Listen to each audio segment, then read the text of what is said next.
तो good morning बच्चों।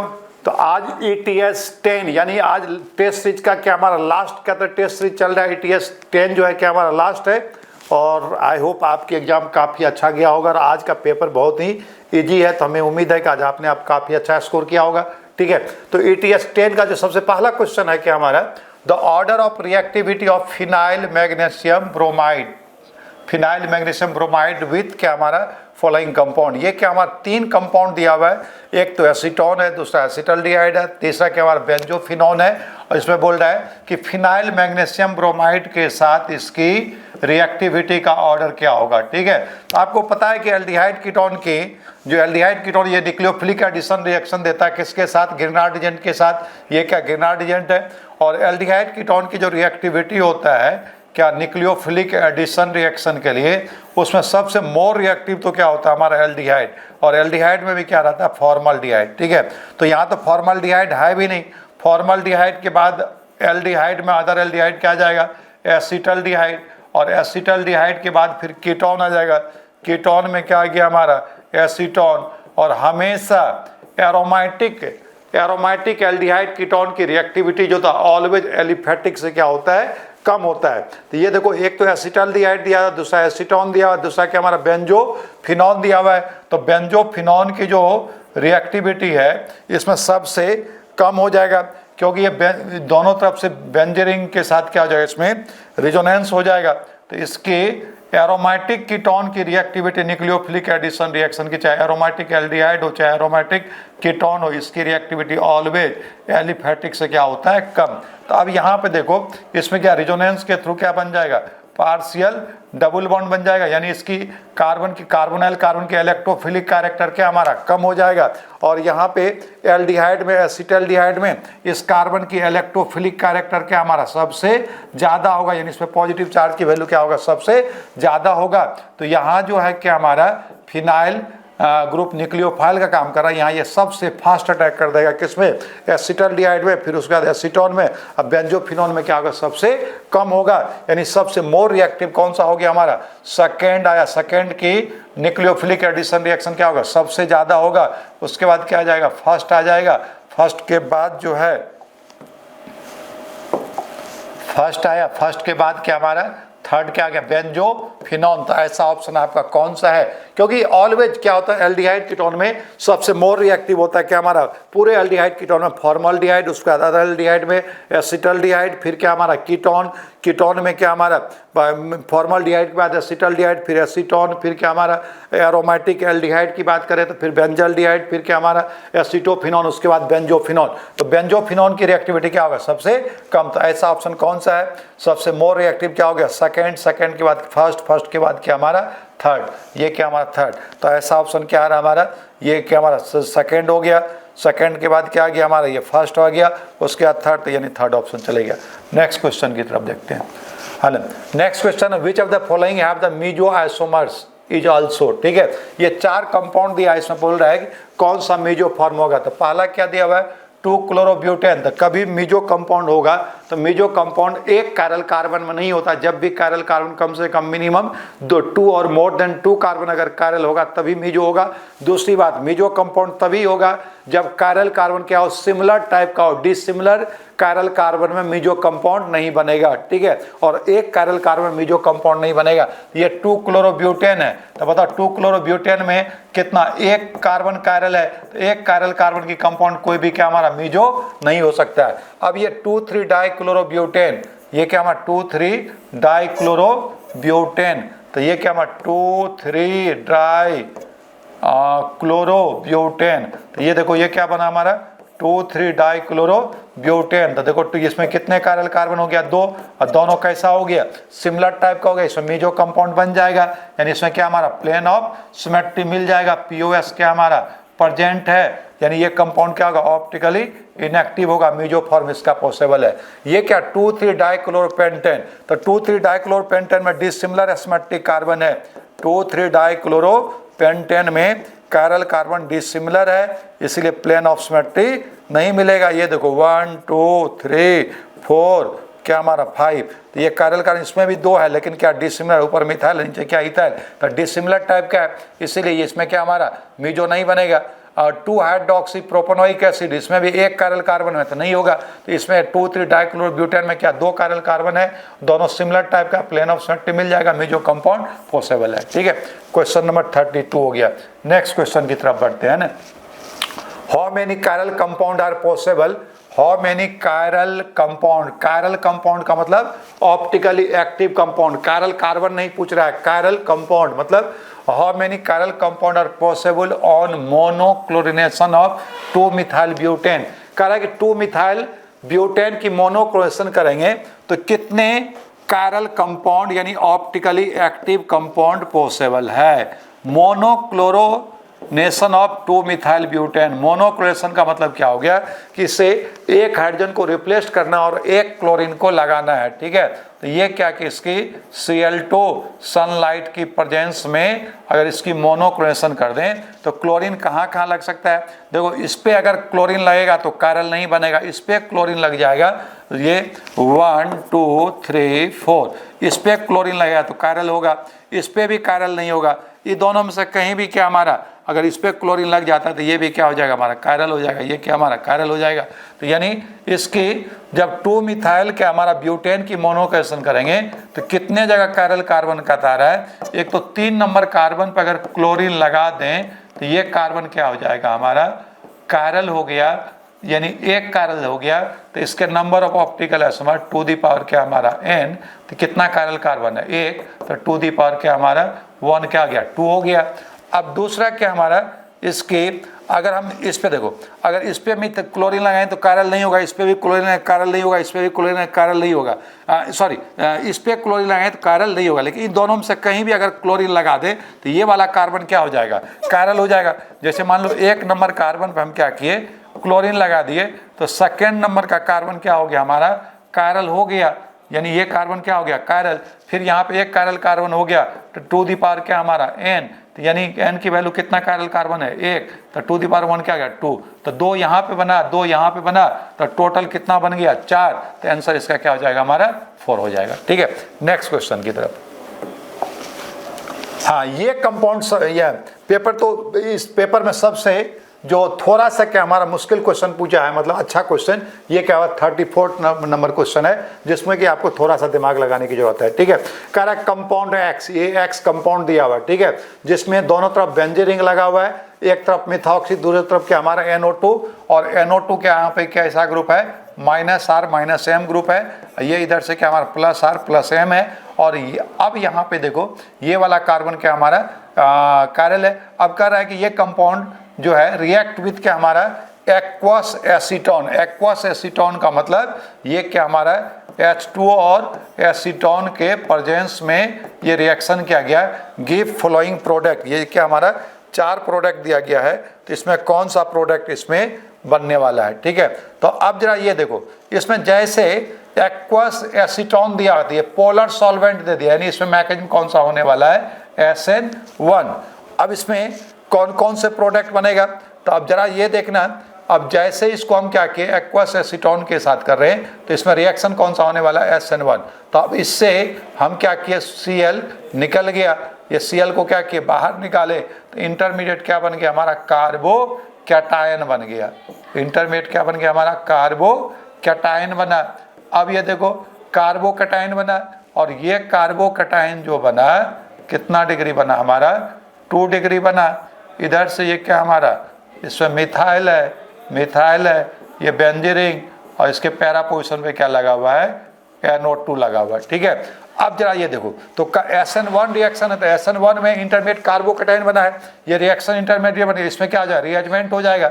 अब रिएजमेंट में अब जरा देखना, अगर इधर शिफ्ट कराते हैं तो इस पर अगर पॉजिटिव चार्ज ले जाते, यहाँ पे NO2 ग्रुप है तो ये -R ग्रुप है, तो -R ग्रुप क्या कर देगा कार्बोकैटायन को डिस्टेबलाइज कर देगा। तो इसमें पूछ रहा है कि गिव फ्लोइंग प्रोडक्ट, कौन कौन से प्रोडक्ट इसमें पॉसिबल है। ठीक है, ये 3 प्रोडक्ट दिया हुआ है। ठीक है, तो एक तो जैसे इससे ये निकला और इस पर क्या किया, ये क्या हमारा OH अटैक किया था, एक तो माइनर प्रोडक्ट ये बना, ये कौन सा प्रोडक्ट बना हमारा माइनर।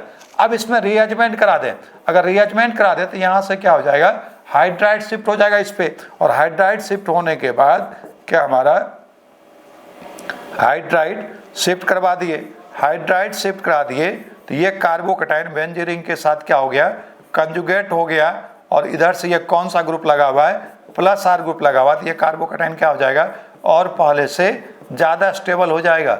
ये पहले से क्या हो जाएगा, हमारा ज़्यादा स्टेबल हो जाएगा। ये देखना, ये क्या हमारा NO2, ये क्या हमारा लेस स्टेबल है, और ये वाला क्या हमारा मोर स्टेबल है। अब फिर इस पे क्या करेंगे, ओ यानी न्यूक्लियोफाइल वाटर डाले इस पे, तो फिर क्या हमारा इस पे जैसे H2O डाले, ये क्या H2O, ये इस पे अटैक किया तो कौन, ये वाला प्रोडक्ट बना देगा।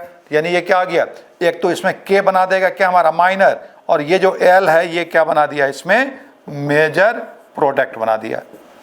ये क्या है, मेजर। और ये वाला तो बनेगा ही नहीं। क्यों नहीं बनेगा, क्योंकि इधर अगर पॉजिटिव चार्ज इस पे लेकर रिएजमेंट कराते हैं तो ये क्या हमारा NO2 ग्रुप क्या डीएक्टिवेटर ग्रुप लगा हुआ, कार्बोकैटायन को क्या कर देगा, अनस्टेबल कर देगा। इसलिए एक क्या हमारा K बना, दूसरा क्या हमारा L। अब ये ऑप्शन देखते हैं क्या क्या है। ये ऑप्शन चले गया, इसमें एक K बना और दूसरा क्या बन गया हमारा, ये L बन गया। ये वाला ऑप्शन क्या हमारा सही है, यानी K और क्या हमारा L बना। ठीक है, नेक्स्ट क्वेश्चन की तरफ। Among the following compound which can be dehydrated क्या हमारा very easily, ये क्या हमारा 4 अल्कोहल दिया हुआ, पूछ रहा है कौन सा अल्कोहल जो इजिली डिहाइड्रेटेड होगा। इस तरह का क्वेश्चन इससे पहले वाले ETS 9 वाले में ये इस तरह की क्वेश्चन आया था। तो जब भी अल्कोहल की डिहाइड्रेशन पूछे तो उससे हम क्या स्टेबिलिटी ऑफ कार्बोकैटायन निकाल लेंगे। यानी जैसे अल्कोहल से H2O लॉस करेंगे, जिस कार्बोकैटायन का स्पीड सबसे ज्यादा होगा उसकी डिहाइड्रेशन क्या होगा सबसे इजिली। अब यहाँ पे देखो, ये अल्कोहल क्या हमारा 1 डिग्री है, ये भी अल्कोहल 1 डिग्री है, ये अल्कोहल क्या हमारा 2 डिग्री है, और ये अल्कोहल क्या 3 डिग्री है। अगर इसका डिहाइड्रेशन करवा दें, H+ इस पर अटैक कर दिया, ये क्या हमारा H2O लॉस करा दिए, तो ये जो कार्बोकैटायन बना, अब जरा ये देखना, ये क्या CH3 और ये क्या हमारा CH3, और इस पे क्या गया पॉजिटिव चार्ज। तो ये वाला कार्बोकैटायन क्या होगा, सबसे ज़्यादा स्टेबल होगा। जरा इसकी अल्फा हाइड्रोजन आप चेक कर लो, यानी ये 3 डिग्री कार्बोकैटायन है। ये क्या 3 डिग्री कार्बोकैटायन, अल्फा हाइड्रोजन क्या 3 2 5 2 7, अल्फा हाइड्रोजन क्या हो गया इसमें 7 आ गया। और इस सब से निकालते 3 2 5 आता है, इससे निकालते तो अल्फा क्या 2 आता है, इससे निकालते 2। तो ये क्या हमारा सबसे मोर स्टेबल कार्बोकैटायन इससे बनेगा। जब H2O लॉस करेंगे तो इस अल्कोहल की डिहाइड्रेशन क्या होगा सबसे इजिली हो जाएगा। ठीक है, अगले क्वेश्चन की तरफ बढ़ते हैं। हाँ, reaction of trans 2-phenyl 1-bromocyclopentane on reaction with alcoholic KOH। कह रहे कि हमारा ट्रांस 2-phenyl 1-bromocyclopentane की रिएक्शन कर रहे हैं किसके साथ, अल्कोहलिक KOH के साथ। तो प्रोडक्ट क्या बनेगा, तो सबसे पहले हम क्या करते हैं, इसका स्ट्रक्चर बना लें। किसका, ट्रांस क्या हमारा 2-phenyl 1-bromo, तो ये क्या हो गया हमारा ब्रोमीन हो गया। ट्रांस 2-phenyl, 2 पे क्या लगा दें फिनाइल, और किस पोजीशन में है ये आपका ट्रांस पोजीशन में। ये क्या हमारा C6H5 है ना। अब ये बन गया, देखो ये क्या H एक दूसरे का अपोजिट हो गया, तो यही क्या बन गया ट्रांस 1 ब्रोमो और 2 फिनाइल, ये साइक्लोपेंटेन। अब इसकी रिएक्शन किसके साथ कर रहे हैं, अल्कोहलिक KOH के साथ। तो अल्कोहलिक KOH के साथ करेंगे तो ये क्या हमारा एलिमिनेशन में E2 रिएक्शन देगा।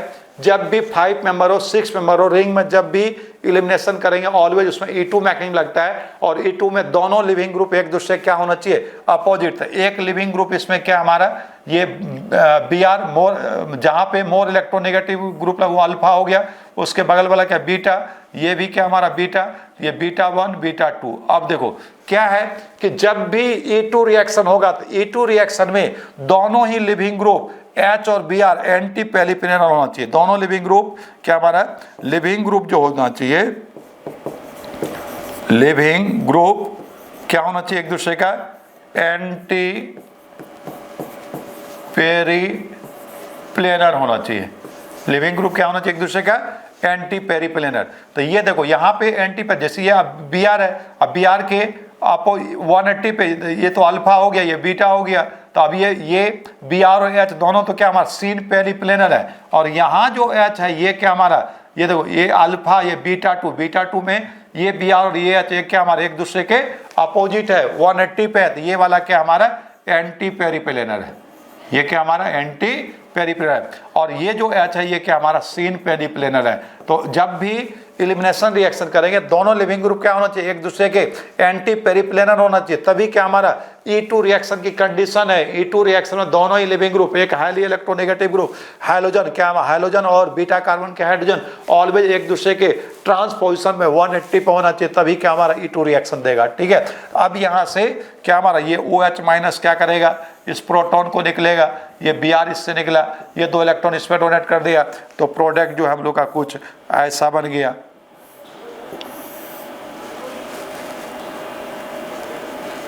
ये देखो ये क्या हमारा PH, ये क्या डबल बॉन्ड, तो ये क्या बन गया 1 2 3 4 5, यानी 3 फिनाइल साइक्लोपेंटीन। कौन सा ऑप्शन बन रहा है, 3 फिनाइल साइक्लोपेंटीन, यानी क्या हमारा थर्ड ऑप्शन हो गया।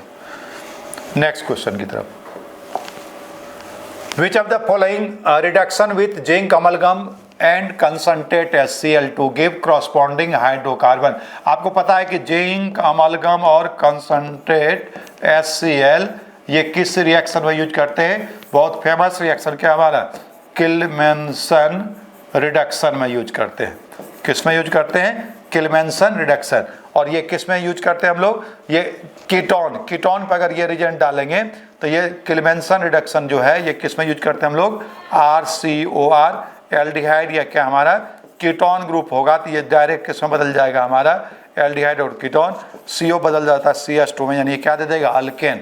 तो ये देखो ऑप्शन पहला इथाइल एसीटेट, तो ये तो ईस्टर हो गया, इथाइल एसिटामाइड ये भी नहीं हुआ, ये 2 ब्यूटेनॉन ये एसिटिक एसिड में भी नहीं होता, ये क्या 2 ब्यूटेनॉन यानी कीटोन में हो जाएगा, ये 2 ब्यूटेनॉन है। अगर इस पे हम क्या डाल दें जिंक अमलगम कंसंट्रेट HCl, तो ये क्या बना देगा नॉर्मल ब्यूटेन बना देगा, N ब्यूटेन बना देगा। तो आपको क्या पूछ रहा था कि क्रॉसपॉन्डिंग हाइड्रोकार्बन कौन इसमें हाइड्रोकार्बन दे देगा, तो 2 ब्यूटेनॉन क्या दे देगा हाइड्रोकार्बन दे देगा। अगले क्वेश्चन की तरफ बढ़ते हैं। The hydrocarbon which can react with sodium liquid ammonia, कौन सा हाइड्रोकार्बन सोडियम लिक्विड अमोनिया के साथ क्या हमारा रिएक्ट करेगा, ये सोडियम लिक्विड अमोनिया हो जाए या हम इसको ऐसा लिख दें NaNH2 एक ही बात है। तो ये तभी रिएक्ट करेगा जब टर्मिनल अल्काइन होगा, टर्मिनल अल्काइन के साथ रिएक्ट करेगा, नॉन टर्मिनल के साथ कर है। Hydrocarbon which can react with sodium liquid ammonia, तो किसके कौन ये टर्मिनल लिक्विड अमोनिया के साथ रिएक्ट करेगा। ठीक है, तो ये देखो यहाँ पे क्या ये नॉन टर्मिनल है, ये क्या बात टर्मिनल है, तो टर्मिनल अल्काइन के साथ क्या कर जाएगा ये रिएक्ट कर जाएगा। यानी इस पे हम जैसे डालेंगे सोडियम लिक्विड अमोनिया, तो ये क्या बना देगा सोडियम अल्केनाइड बना देगा, ऐसा बना देगा ये सोडियम अल्केनाइड बना देगा। नेक्स्ट क्वेश्चन की तरफ, अब ये 39 the chemical reaction compound A and B respectively, तो ये बहुत आसान सा रिएक्शन है। ये क्या एनिलीन है, एनिलीन के ऊपर क्या हमारा NaNO2 और डाइल्यूट HCl डाला गया है, डाइजोनेशन रिएक्शन है। तो ये क्या बन जाएगा जैसे एनिलीन पे ये डाइजोनियम सॉल्ट बन जाएगा। आपको पता है कि बहुत फेमस सा रिएक्शन है, एनिलीन के ऊपर जैसे sodium nitrate NaNO2 and dilute HCl डालेंगे, तो ये क्या बना दिया डाइजोनियम सॉल्ट बना दिया, N2 + Cl minus diazonium salt, ये क्या बन गया A, और A को जैसे HbF4 की प्रेजेंस में हीट करेंगे तो ये दे देगा फ्लोरो बेंजीन, ये क्या हमारा ब्लेज स्कीमांस रिएक्शन है। तो बेंजीन डाइजोनियम, तो फर्स्ट A क्या बना हमारा बेंजीन डाइजोनियम क्लोराइड एंड ये क्या बन गया B क्या बन गया फ्लोरो बेंजीन, तो यानी ये क्या हमारा थर्ड ऑप्शन चले गया। क्वेश्चन नंबर 40, हाँ orthonitrophenol is less soluble in water than para and metanitrophenol because, तो इसका सीधा सा रीजन है कि ऑर्थोनाइट्रोफिनॉल में क्या बनता है हमारा इंट्रामोलिकुलर हाइड्रोजन बॉन्ड बन जाएगा, और इंट्रामोलिकुलर हाइड्रोजन बॉन्ड के चलते इसकी सॉल्युबिलिटी वाटर में क्या हो जाएगा कम हो जाएगा। ये क्या हमारा इंट्रामोलिकुलर हाइड्रोजन बॉन्ड बना देता है। ऑर्थोनाइट्रोफिनॉल में इंट्रामोलिकुलर हाइड्रोजन बॉन्ड बनता है और पैरानाइट्रोफिनॉल और मेटानाइट्रोफिनॉल में इंटरमोलिकुलर हाइड्रोजन, उसमें मॉलिक्यूल वाटर मॉलिक्यूल एसोसिएट होगा, इसमें वाटर मॉलिक्यूल एसोसिएट नहीं होगा। तो इंट्रामोलिकुलर हाइड्रोजन बॉन्ड से सॉल्युबिलिटी क्या करता है, डिक्रीज करता है। तो इसका रीजन यही है कि ऑर्थोनाइट्रोफिनॉल जो लेस सॉल्युबल होता है वाटर में, वो किसके चलते है, due to intramolecular hydrogen bond के चलते। ये हो गया इसका orthonitrophenol shows the intramolecular hydrogen bonding. यहाँ देखो क्या हमारा इंटर लिख रहा है, इंटर नहीं होता, क्या होता हमारा इंट्रा होता है, इंट्रामोलिकुलर हाइड्रोजन बॉन्ड। जब दो या दो से ज्यादा मॉलिक्यूल के बीच में हाइड्रोजन बॉन्ड होता है तब उसको बोलते हैं इंटर। ठीक है, अगले क्वेश्चन की तरफ। ये क्या इंटीजर टाइप का है सेक्शन बी में। तो पहला कंपाउंड है how many following compound more acidic than formic acid. इसमें कितने कंपाउंड है जो फॉर्मिक एसिड से ज्यादा रिएक्टिव होगा। तो एलिफेटिक एसिड में फॉर्मिक एसिड जो होता है, एसिटिक एसिड, प्रोपेनिक, इन सब से ज्यादा होता है। लेकिन जैसे ही एसिटिक एसिड या प्रोपेनिक एसिड में अगर आपका प्रोपेनिक एसिड के 2 नंबर कार्बन पे क्या हमारा -I ग्रुप लग जाए, एसिटिक एसिड में -I ग्रुप लग जाए, तो उसकी acidic property automatic formic acid से क्या हो जाता है, ज्यादा। तो ये देखो ये एसिटिक एसिड में क्लोरीन कैसा ग्रुप हो गया, -I ग्रुप, तो इसकी एसिडिक प्रॉपर्टी क्या हो जाएगा हमारा, फॉर्मिक एसिड से क्या हो जाएगा, ज्यादा हो जाएगा। फिर ये कौन सा ग्रुप आ गया, +I ग्रुप है, तो इसकी एसिडिक प्रॉपर्टी क्या हो जाएगा, कम हो जाएगा। फिर ये क्या हमारा -I ग्रुप है, तो यहाँ भी क्या होगा, इसकी एसिडिक प्रॉपर्टी फॉर्मिक एसिड से क्या हो जाएगा, ज़्यादा हो जाएगा। ये भी +I ग्रुप है, तो +I ग्रुप क्या करेगा, एसिडिक प्रॉपर्टी को कम करेगा। अब ये देखो यहाँ भी क्या हमारा ये -I ग्रुप है, -I ग्रुप है, तो यहाँ भी इसकी एसिडिक प्रॉपर्टी फॉर्मिक एसिड से क्या हो जाएगा, ज़्यादा हो जाएगा। ये भी NO2 भी कैसा ग्रुप है, -I ग्रुप, तो इसकी भी एसिडिक प्रॉपर्टी क्या हो जाएगा, फॉर्मिक एसिड से क्या हो जाएगा, ज़्यादा।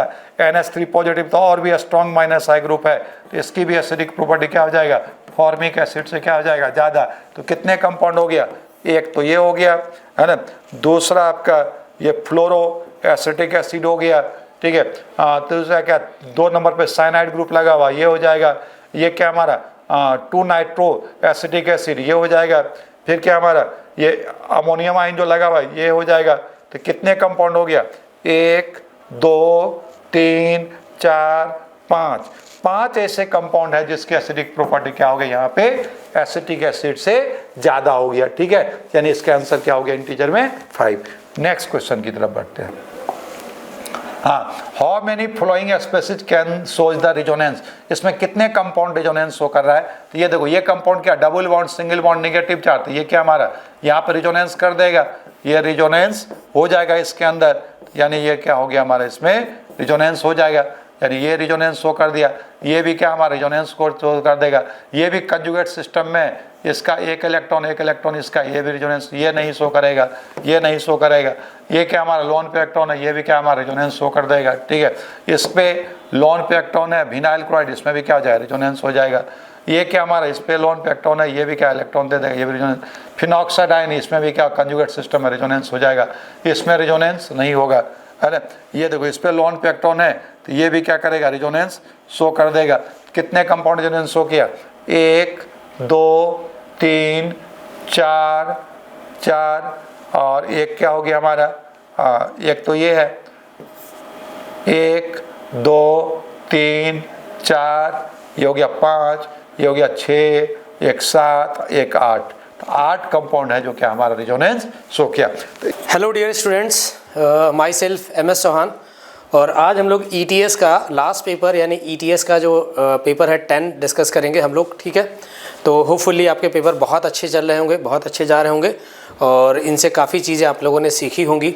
ठीक है, प्रॉपर टाइम पे आपको सोल्यूशन प्रोवाइड किया गया होगा। तो आज हम लोग जो है ETS 10 का फिजिकल और इनऑर्गेनिक का पेपर डिस्कस करने जा रहे हैं। ठीक है, देखते हैं क्वेश्चन नंबर यहाँ पे 41, क्वेश्चन नंबर बचे 41 देखते हैं हम लोग क्या दिया है 41 में। In which of the following arrangement the order is not according to the property indicated against it. कह रहा है कि जो प्रॉपर्टी इंडिकेटेड है इनके सामने अगेंस्ट में, वो कौन सी सही नहीं है, अकॉर्डिंग टू उसके नहीं है। ठीक है, ये हमको देखना है। चलो देखो क्वेश्चन में क्या है, आपको दिख ही रहा है, एटॉमिक साइज दे दिया, आयनाइजेशन एंथैल्पी, यानी कि पीरियोडिक टेबल का क्वेश्चन है। तो इसका सोल्यूशन हम लोग देखेंगे क्या है। तो सबसे पहले क्या दिया है, आयनिक साइज, क्या दिया है, आयोनिक साइज।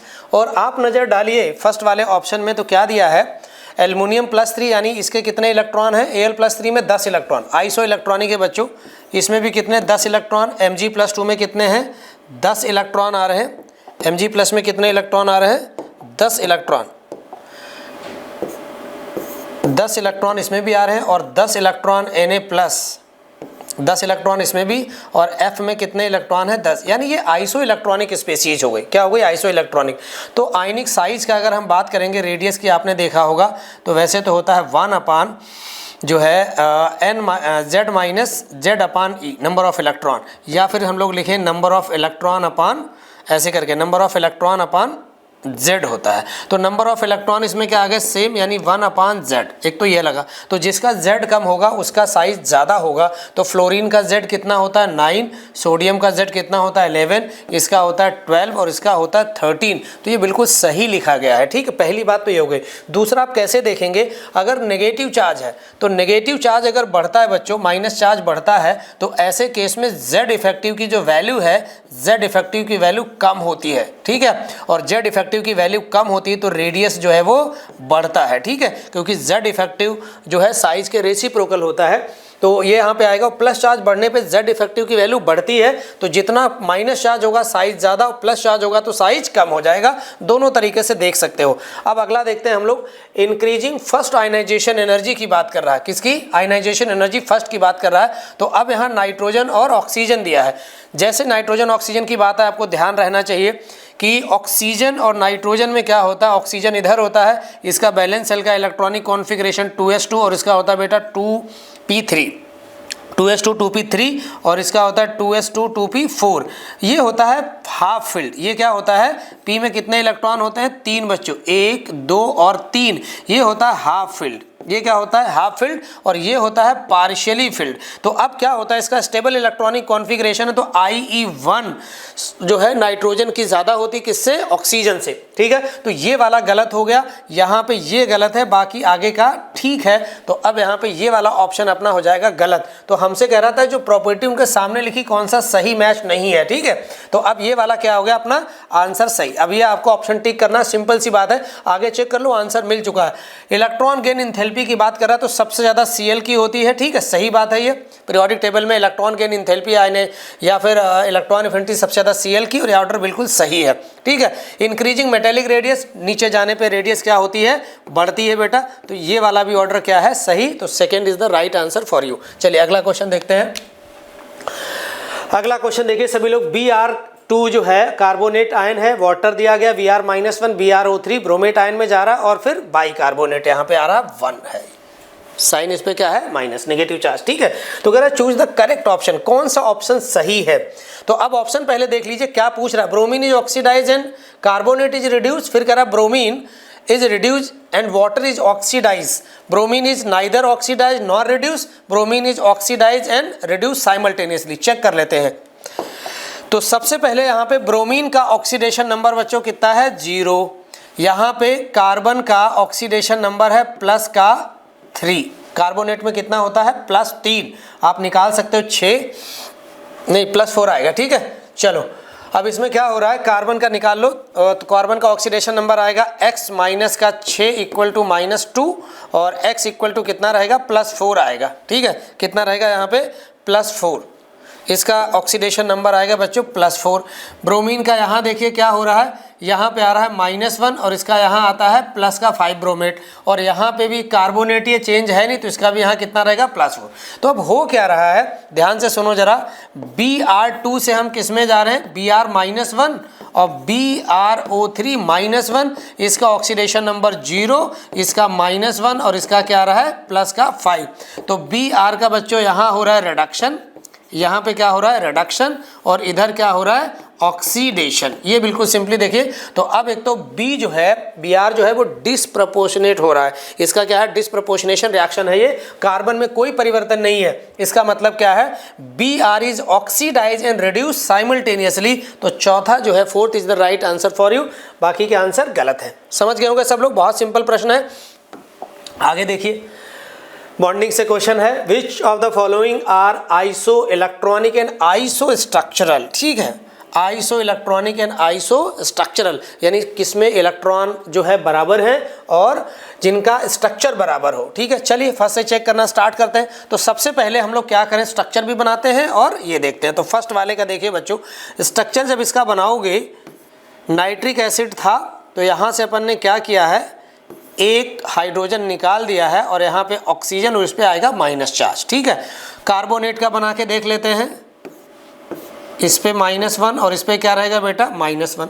तो सबसे पहले अगर हम हाइब्रिडाइजेशन की बात करेंगे, यहाँ पे हाइब्रिडाइजेशन देखते हैं तो इन दोनों का हाइब्रिडाइजेशन क्या है, sp2, इसका भी sp2 है और इसका भी sp2 है। तो ज्योमेट्री आ जाएगी ट्राइगोनल प्लेनर। क्या आ जाएगी, ट्राइगोनल प्लेनर। ये आ गई ज्योमेट्री इसकी। ठीक है, sp3। अब उसके बाद नंबर ऑफ, यानी ज्योमेट्री तो दोनों की सेम हो गई, ज्योमेट्री यानी सेम, स्ट्रक्चर क्या हो गए, सेम। अब आगे देख लेते हैं, नंबर ऑफ इलेक्ट्रॉन की बात कर लेते हैं।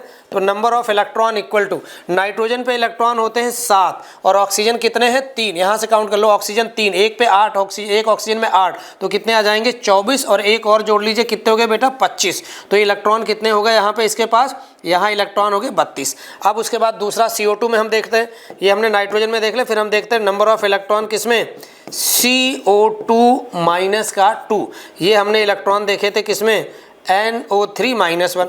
चलिए क्या है, कार्बन के पास 6 इलेक्ट्रॉन होते हैं और उसके बाद ऑक्सीजन कितने, 3 ऑक्सीजन है, तो कितने हो जाएंगे, फिर से 24 और 2 कितने आ जाएंगे, 26। 3 ऑक्सीजन पे 8 × 3 24 और 2 26। तो अब फिर से देख लीजिए कितने आ गए, 32। तो अब हमारा पहला आंसर मिल चुका है, तो यही सही आंसर है। और सही आंसर मिल गया तो फिर आगे आपको चेक करने की ज़रूरत नहीं है, बाकी स्ट्रक्चर आप बना के चेक कर सकते हो। ठीक है, चलिए आगे देखते हैं। उसके बाद क्या है, match list first with list second, ये आपको मैच करवाना है। ठीक है, तो ये केमिकल बॉन्डिंग और कोऑर्डिनेशन का कंबाइन क्वेश्चन है। ठीक है, देखते हैं सभी लोग। तो सबसे पहले हम यहाँ से स्टार्ट करते हैं बच्चों, फर्स्ट वाले का देखते हैं। तो फर्स्ट वाले में क्या है, एक तो CN स्ट्रांग फील्ड लिगेंड है, ये ध्यान रखना। निकिल, अब निकिल का हम बना रहे हैं यहाँ पे हाइब्रिडाइजेशन पहले निकालेंगे। तो निकिल के बेटा बैलेंस सेल में इलेक्ट्रॉन आएंगे 4s2 3d8, लेकिन उससे पहले चार्ज कितना निकिल पे आएगा, प्लस का 2, और +2 चार्ज आया मतलब 2 इलेक्ट्रॉन निकले। ध्यान से समझना, 3d8 4s2 रहता तो यहाँ आ जाएगा 0 और 4p क्या रहेगा, 0। 3d8 है और CN है स्ट्रांग फील्ड लिगेंड। कैसा है, स्ट्रांग फील्ड लिगेंड है। पेयरिंग होगी तो पेयरिंग वाला ही मैं कॉन्फ़िगरेशन बना रहा हूँ, पेयरिंग होगी इसमें, पेयरिंग होगी। अब पेयरिंग होगी तो यहाँ पे क्या करना है आपको, एक इलेक्ट्रॉन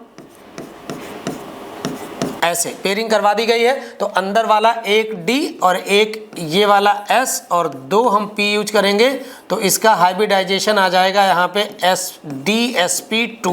क्या आ जाएगा, DSP2। तो पहले का मैच करते हैं, क्या आ जाएगा, फर्स्ट वाले का आंसर आ जाएगा 3rd। इस टाइप के क्वेश्चन जब भी आपको दिखे तो आप पहले 1-2 मैथ्स जरूर देख लीजिए। अब जैसे फर्स्ट का आ गया 3rd, तो आप ये 100% है, कोई दिक्कत नहीं इसमें, ये गलत हो गया और ये गलत हो गया, ये सही, ये सभी। अभी अब आगे बढ़ते हैं। अब उसके बाद BrO5 है, क्या है, BrO5। अब Br के बैलेंस सेल में होते हैं इलेक्ट्रॉन कितने, Br के बैलेंस सेल में इलेक्ट्रॉन होते हैं 7। कितने इलेक्ट्रॉन होते हैं, 7। 5 बॉन्ड बना रहा, तो हमको तो केवल हाइब्रिडाइजेशन निकालना, ज्योमेट्री से कोई लेना देना नहीं है। तो यहाँ पे फ्लोरीन लगेगा, यहाँ फ्लोरीन, यहाँ फ्लोरीन, यहाँ फ्लोरीन और यहाँ फ्लोरीन, और एक यहाँ पे लोन पेयर रहेगा। तो अब यहाँ पे हाइब्रिड ऑर्बिटल अगर हम निकालेंगे Br में, हाइब्रिड ऑर्बिटल क्या आ जाएगा, 5 तो आ गए बॉन्ड पेयर, एक आ गया लोन पेयर, हो गया 6, और हाइब्रिड ऑर्बिटल 6 मतलब sp3d आ जाएगा। कितना आ जाएगा, sp3 5 और ये d2 आ जाएगा। ठीक है, समझ गए, 6 में कितना रहेगा, sp3 अभी आ जाएगा। अब इसका हाइब्रिडाइजेशन क्या रहेगा, sp3d2, यानी इसका रहेगा 4th वाला। क्या रहेगा इसका, 4th। तो देखिए यहाँ तक आंसर आ चुका है। ठीक है, एक और चेक करना है तो चेक कर लीजिए, PCl5। अब PCl5 की ज्योमेट्री लगभग सबको ही पता होती है। ठीक है, ये जो है Cl और इसके जो है हाइब्रिड ऑर्बिटल कितने रहेंगे, हाइब्रिड ऑर्बिटल बेटा होंगे 5 और हाइब्रिडाइजेशन sp3d आएगा। तो तीसरे का क्या है, sp3d, यानी ये आ जाएगा फर्स्ट वाला। ठीक है, तो C का फर्स्ट आ गया, मैच कर गया। सेकंड जो है वो आपका सही आंसर है। अब ये वाला आंसर 3rd वाला क्या हो गया, गलत हो गया। समझ गए सभी लोग, बहुत अच्छे से। चलिए आगे बढ़ते हैं। अगला क्वेश्चन क्या दिया है, देखिए क्या कह रहा है। Given below are two statement, one is labelled as assertion और रीजन एयर लैंग्वेज स्टैंडर्ड है। कह रहा among the carbon allotrope diamond is an insulator and whereas graphite is a good conductor of electricity. क्या ये बात सही है? ये बिल्कुल सही बात है, ये हो गया ट्रू। ये क्या हो गया बच्चों? ये हो गया ट्रू। अब इस बात को थोड़ा एक्सप्लेन कर लेते हैं कैसे। देखिए डायमंड जो है वो टेट्राहेड्रली बॉन्डेड, सभी कार्बन इसमें क्या होते हैं? टेट्राहेड्रली बॉन्डेड होते हैं बच्चों। कैसे होते हैं? Tetrahedrally bonded. सारे इलेक्ट्रॉन, कार्बन में 4 वैलेंस इलेक्ट्रॉन होते हैं, चारों यूज होते हैं। लेकिन ग्रेफाइट में क्या होता है?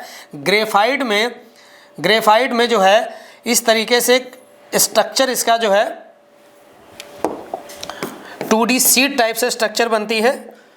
तो अब इसमें क्या होता है कि 4 इलेक्ट्रॉन जो होते हैं इसमें, चलिए देखिए,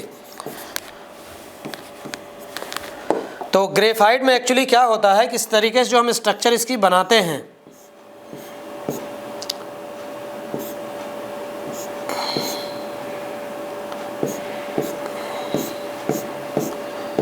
तो इसमें 3 इलेक्ट्रॉन यूज करने के बाद 1 इलेक्ट्रॉन यहाँ पे क्या रहता है? फ्री रहता है। और ये ऐसे एक सीट बनती नीचे इसके आती है, ठीक इस तरीके से, ठीक है। तो अब इस फ्री इलेक्ट्रॉन की वजह से होता क्या है कि जो ग्रेफाइट है वो बहुत अच्छा, जितने भी नॉन मेटल हैं, नॉन मेटल में ग्रेफाइट जो है एक अच्छा कंडक्टर होता है। कंडक्शन होता है, इसमें कंडक्टर होता है। रीजन क्या होता है कि इसके पास एक फ्री इलेक्ट्रॉन रहता है और इस फ्री इलेक्ट्रॉन के मूवमेंट के कारण इसमें कंडक्शन होता है। तो ये बात पूरी तरह से सही आ गई। अब अगला क्या बोल रहा?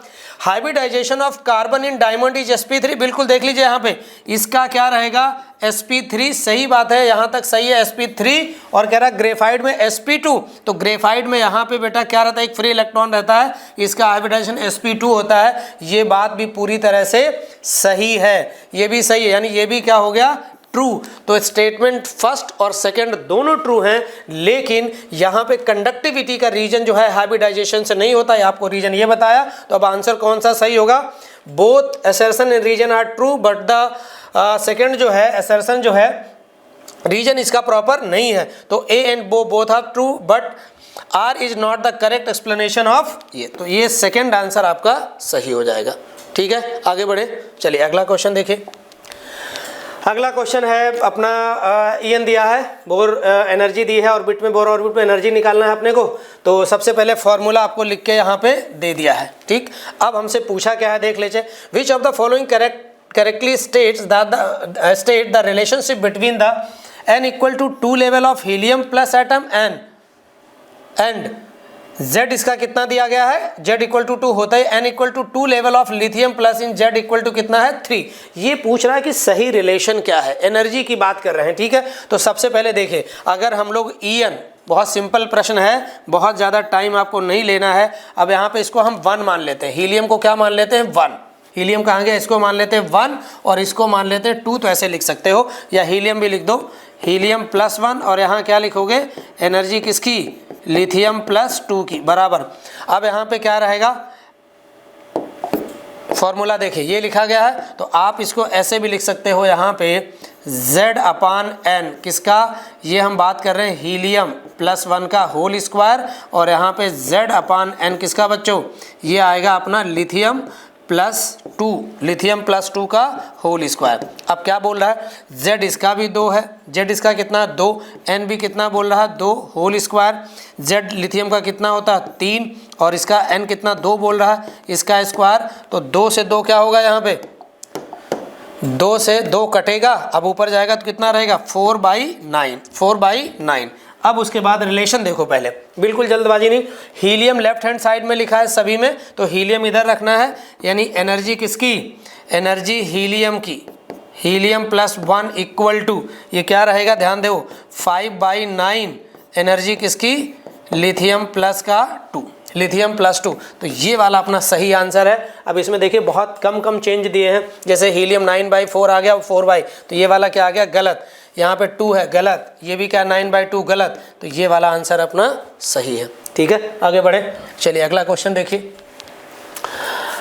The equation alpha equal to capital D minus small d upon n minus 1 d is correctly match for the, for the, किसके लिए मैच 4 इक्वेशन दिए गए हैं, वेयर डी है थियोरेटिकल वेपर डेंसिटी और स्मॉल डी जो है वो ऑब्जर्व्ड वेपर डेंसिटी दी गई है आपको, ठीक है। तब देखो, तो सबसे पहले क्या है, एक फॉर्मूला होता है यहाँ पे capital D upon small d equal to n total at equilibrium, और ये कॉन्सेप्ट पढ़ते कहाँ हम लोग हैं, केमिकल इक्विलिब्रियम। जब वेपर डेंसिटी देगा तो उससे अल्फा कैसे निकालेंगे, जब वेपर डेंसिटी आपको देगा तो अल्फा कैसे निकालेंगे, उससे रिलेटेड क्वेश्चन है। तो अब इसमें कैसे हम सॉल्व करते हैं, देखिए इसमें अगर थोड़ा सा स्मार्ट वर्क करोगे तो जल्दी हो जाएगा, ठीक है। चलिए फटाफट देखते हैं, एक पहले चेक करते हैं। तो अब अपने को क्या दिया है, a इक्वल टू ये दिया है n/2 b और प्लस का क्या दिया है n/3 c। तो अब कुछ नहीं दिया रहता तो 1 है, शुरुआत में कितना 1 मोल, ये 0 0 ये मानते हैं, और 1 माइनस अल्फ़ा n/2 अल्फ़ा, और यहाँ पे कितना रहेगा n(α/3), ये आ गया। अब इसी को अपन जोड़ देते हैं, सुनना ध्यान से जो मैं करना चाह रहा हूँ, यही n टोटल के लिए इन तीनों को क्या करते हैं, जोड़ते हैं। तो यही बेटा आ जाएगा capital D upon small d बराबर, बात समझ गए, मैंने बोला ना कैसे काम करना है। तो अब देखो, इससे अल्फ़ा को आपको मैच करना, किसके लिए अल्फ़ा ये आएगा, तो हमें अल्फ़ा इक्वल टू रिलेशन निकालना है। क्या निकालना है, अल्फ़ा इक्वल टू रिलेशन निकालना है। तो सबसे पहले क्या करना है, तो अब यहाँ पे देखिए, ये तो तुरंत इस 1 को इधर लेके आ जाइए, इसको इधर लेके आओगे तो यह आ जाएगा d माइनस का small d upon small d equal to, यहाँ क्या बचा माइनस अल्फ़ा। अब अल्फ़ा आप कॉमन ले लीजिए, यहाँ क्या बचेगा -1 प्लस का n/2 प्लस का n/3। सिंप्लीफाई करने की कोशिश करो इसे, तो क्या आ जाएगा अल्फ़ा इंटू नीचे आ जाएगा 6, नीचे आ जाएगा 6, और यहाँ कितना रहेगा बेटा, ये आ जाएगा माइनस का 6 और यहाँ रहेगा प्लस का 3 और 2 5n, में डायरेक्ट लिख देता हूँ 5n। अब कुछ भी कर लो, क्या ये n-1 आ रहा है, नहीं आ रहा, नहीं आएगा तो पहला वाला तो हो गया गलत, फर्स्ट वाला क्या हो गया गलत। अब अगला देखिए, इसकी बात कर लेते हैं। अब इसमें मैं यहीं पे आपको लिख के बता रहा हूँ, यहाँ पे रहेगा 1t इक्वल टू 0 पे, और यहाँ पे रहेगा n(α/n-α), और इसके मोल कितने रहेंगे n(α/3), और इसका कितना बनेगा 2n(α/3). अब फिर से इनको जोड़ना है, ये इक्विलिब्रियम पे मैंने लिखा है, किस पे लिखा है इक्विलिब्रियम पे। तो अब इनको ऐड कर देते हैं फिर से, और ये किसके इक्वल होगा, ये इक्वल होगा फिर से b के लिए अपन लिख रहे हैं capital D upon small d equal to ये। अब देखो ध्यान से बच्चों, फिर से इसको वापस ले लेते हैं इधर, तो d माइनस स्मॉल d ये तो रहेगा ही इक्वल टू। अब यहाँ से क्या करते हैं अपन, अल्फ़ा कॉमन लेते हैं, अल्फ़ा कॉमन लोगे एलसीएम क्या है सेम। तो अब यहाँ क्या रहेगा, ये इधर चला गया तो यहाँ रहेगा 3, कितना रहेगा 3, और यहाँ पे समझो अल्फ़ा कॉमन ले लिया तो माइनस का कितना रहेगा यहाँ पे 3, माइनस का कितना रहेगा 3, और इधर बच्चों कितना रहेगा प्लस का। तो दोनों का सेम है, दोनों का एलसीएम क्या है सेम, नीचे डिनोमिनेटर सेम है, तो यह आ जाएगा 3n अल्फ़ा, क्या रहेगा 3n अल्फ़ा, और 3 कॉमन लेके क्या हो जाएगा। चलिए अब यहाँ पे देखिए, तो अब क्या हो गया बच्चों, यहाँ पे अल्फ़ा इंटू 3 कॉमन ले लिया, कट गया, तो ये बचा है माइनस का 1 प्लस का n। ये बात क्लियर हो गई सभी को। अब इसी को हम क्या लिख सकते हैं, अल्फ़ा इंटू n-1। अब हमें तो क्या निकालना है, हमको निकालना है अल्फ़ा, अल्फ़ा निकालना है। तो अल्फ़ा इक्वल टू क्या रहेगा d माइनस स्मॉल d अपान n-1 इंटू d। क्या ये सही आंसर है, तो देखो मैच करो और उसके बाद जो है इसको देखिए सही है कि गलत है, बिल्कुल सही है। तो सेकंड जो है आपका सही आंसर होगा, second is right answer for you. समझ में आया, आगे के चेक करने की ज़रूरत नहीं है, बाकी कॉन्सेप्ट यही लगाएंगे अपन। अगला क्वेश्चन देखिए, अगला क्वेश्चन देखिए क्या दिया गया है, Mg है, कोई मेटल है गैसियस फॉर्म में, 1 इलेक्ट्रॉन निकाल रहे हैं, तो इंथैल्पी कितनी है H1, ठीक है, मतलब 100 इलेक्ट्रॉन वोल्ट। फिर हमने क्या किया, 2 इलेक्ट्रॉन निकाले, कितने निकाले हैं 2 इलेक्ट्रॉन, तो यहाँ पे इंथैल्पी कितनी 250। अब कह रहा है क्या, which is incorrect statement, incorrect आपको पहचानना है, क्या पहचानना है आपको, यहाँ पे अब इनकरेक्ट आपको पहचानना है, ठीक है, इनकरेक्ट। अब देखते हैं इनकरेक्ट में क्या है।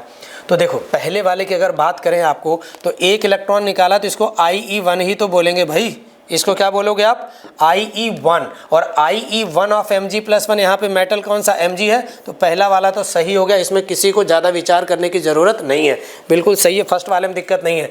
दूसरे वाले को देख लेते हैं।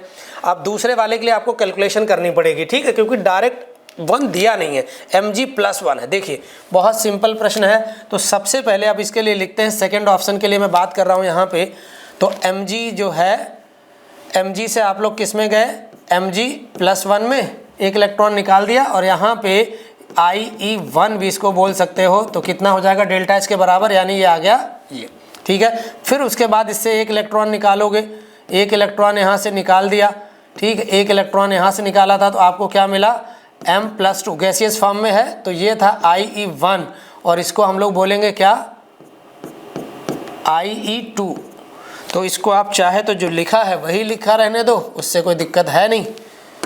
तो ये बच्चों आ जाएगा डेल्टा H, और यहाँ पे डेल्टा H ना बोल के इसको हम क्या बोलेंगे, IE, इसको बोलेंगे IE2। इसको अब यहाँ पे क्या बोलेंगे, ये IE1 बराबर है तो IE2 बोलेंगे। बराबर कितना रहेगा इसमें पता नहीं, अभी आपको पता नहीं। अब इन दोनों रिएक्शन को हम जोड़ देते हैं, इनको दोनों को जोड़ोगे तो ये क्या हो जाएगा, ये तो यहाँ से ये कैंसिल आउट हो जाएगा जोड़ने पे, और बचेगा क्या, तो सबसे पहले यहाँ पे M से आप जब जाओगे तो ये M+2 बचेगा, और 2 इलेक्ट्रॉन यहाँ से निकलेंगे, और टोटल एनर्जी जब आप जोड़ोगे यहाँ पे क्या करोगे, अब इसका देखो, इसकी एनर्जी कितनी दी है, इसकी एनर्जी आपको दी है जब इससे गए हो तो 250, एनर्जी कितनी हो जाएगी, यहाँ पे डेल्टा H कितना हो जाएगा, 250 इलेक्ट्रॉन वोल्ट, और ये एनर्जी क्या होगी, इसको अगर अपन IE1 माने इसके बराबर है, तो IE1 प्लस IE2 बराबर कितना रहेगा 250, और IE1 कितना दिया है 100 प्लस IE2 बराबर 250, तो IE2 बेटा कितनी हो जाएगी 150 इलेक्ट्रॉन वोल्ट, ये आ जाएगा। अब ध्यान से समझना बात को, इतनी सी कैलकुलेशन थी यहाँ पे, तो सुनो, तो कह रहा है कि IE1 क्या 150 है, मतलब यहाँ पे जो आप इसका फर्स्ट IE1 M1 प्लस, तो बिल्कुल सही बात है, यानी IE2 इसकी ये जो है वो 150 है, ये बात बिल्कुल सही है। जो आपने IE2 बोला है ना, तो M1 प्लस के लिए तो यही IE1 हो जाएगा। नहीं समझे बात को, इन्होंने इसका नाम क्या दे दिया, IE1 M+1। इस जो IE2 लिखा है वो एक्चुअली IE1 किसके लिए, इस M+1 के लिए है। तो ये बात पूरी तरह से सही हो गई। अब कह रहा IE2 इज 250, IE2 अब देखो IE2 हमने निकाला यहाँ पे, तो IE2 जो है एक इलेक्ट्रॉन निकालने के बाद जो तुम इसको बोल रहे हो, तो ये 150 अपन ने निकाली है, कितनी निकाली 150, तो ये 250 नहीं है। दूसरी इस वाले की बात करा, 250 नहीं है। फिर कह रहा IE2 Mg M+1, कह रहा है कि IE2, अब इसी को बोल रहा है, देखो कंफ्यूज कैसे किया, अब IE2 इसको बोल रहा है किसके लिए, Mg से जब आप एक यहाँ पे निकलोगे IE2, मतलब इस वाले की बात कर रहा प्रोसेस के लिए, तो क्या कह रहा 150 होगा, ये बात बिल्कुल सही है। ठीक है, ये IE1 IE2 में उलझाया गया है। यहाँ पे आप प्रोसेस करने के बाद रिलैक्स होकर अगर आप सोचेंगे तो बिल्कुल सही आएगा। बात समझ में आई सभी को, तो ये दूसरा वाला गलत है, बाकी सारे सही है। क्लियर बात हो गई सभी को। आगे देखिए अगला क्वेश्चन क्या है, कॉम्प्लेक्स दिख रहा है। Which of the following is incorrect about the tetraamine dithiocyanato S cobalt third and trisoxylato cobaltate third? ये क्वेश्चन अपने को दिया गया है। ठीक है, देखिए बहुत अच्छा क्वेश्चन है, आइसोमेरिज्म 2-3 इन्वॉल्व की गई है। ठीक है, और डबल कॉम्प्लेक्स आपको दिया गया है। तो सबसे पहले काम यहाँ पे क्या करना पड़ेगा, इसका आपको कॉम्प्लेक्स बनाना पड़ेगा। डबल कॉम्प्लेक्स है, तो डबल कॉम्प्लेक्स में देखो मैं आपको लिखता हूँ। सबसे पहले यहाँ पे लिखा है फर्स्ट वाला कोबाल्ट, कोबाल्ट का मतलब कैटाइनिक कॉम्प्लेक्स बनाना है, तो ये आ जाएगा CO, और उसके बाद लिखा गया है टेट्रामीन, चाहे तो ये पहले लिख लो या बाद में लिख लो, NH3 का होल 4 आ जाएगा। अब उसके बाद बच्चों आ जाएगा SCN, और 2 दिया है तो 2 लगा देंगे। यहाँ पे क्या है, डबल है, फिर से आ गया है कोबाल्ट, लेकिन देखो ये कोबाल्टेट है, सिंपल सी बात है। अब ये प्लस रहेगा तो अगला वाला क्या रहेगा, माइनस। और ट्रिस ऑक्सिलेटो दिया है OX, इसको बोलते हैं होल थ्राइस, बाइडेंटेड होता है। अब इस पे चार्ज कैसे आएगा, ठीक है, चार्ज कैसे आएगा, तो देखो यहाँ पे इस पे ऑक्सीडेशन नंबर है +3, और इस पे भी ऑक्सीडेशन नंबर ये बोल रहे हैं +3। जब इनको आप सेपरेट करोगे तो इस पे ऐसा, इस पे तो ऑक्सीडेशन नंबर कितना होता है 0, ये बात ध्यान से समझना सब लोग। इस पे ऑक्सीडेशन नंबर इसका कितना है 0, इस पे टोटल पे कितना होता है -1, इस पे लाना है +1, तो अब +3 लाना, तो यहाँ पे +1 अगर चार्ज आएगा तो -2, ये तो 0, ऑक्सीडेशन नंबर देखो ऐसे निकालेंगे, x प्लस का 4 × 0 प्लस का कितना रहेगा 2 इंटू -1 इक्वल टू अगर +1 लिखते हो तो अब ये ऑक्सीडेशन नंबर कितना आ जाएगा, ये आ जाएगा x इक्वल टू +3, यानी इस वाले पे कॉम्प्लेक्स पे चार्ज कितना रहेगा, ये कैटायनिक कॉम्प्लेक्स होगा और इस पे चार्ज रहेगा +1। ये बात पहले समझो। अब आगे देखो, इस पे 3 लाना है, ऑक्जिलेट पे कितना चार्ज होता है, -2, कितना होता है, -2। अब -2 है तो x प्लस का 2 3 माइनस का 2 इक्वल टू, अब इस पे 3 लाना है तो 3 कब आएगा, जब इस साइड में -3 होगा। कब आएगा, जब इस साइड में -3 होगा और अब इधर प्लस का 6 आ जाएगा तो आ गया प्लस का 3। तो इस पे जब -3 रहेगा, इस पे जब -3 रहेगा तो यहाँ पे अपन क्या लगाएंगे, सभी लोग बहुत ध्यान से देखें, यहाँ पे हम लगाएंगे 3। तो ये अपना सही कॉम्प्लेक्स आया, अपना ये वाला क्या आ गया, सही कॉम्प्लेक्स आया। अब आगे बढ़ो, अब देखो अब चीज़ें शुरू होंगी। तो सबसे पहले एक देखिए यहाँ पे देखो, तो complex of the formula of complex ये लिखा गया, यहाँ पे 3 नहीं, अगर 3 लगा देता तो सही है, तो इसलिए ये वाला क्या हो गया, गलत।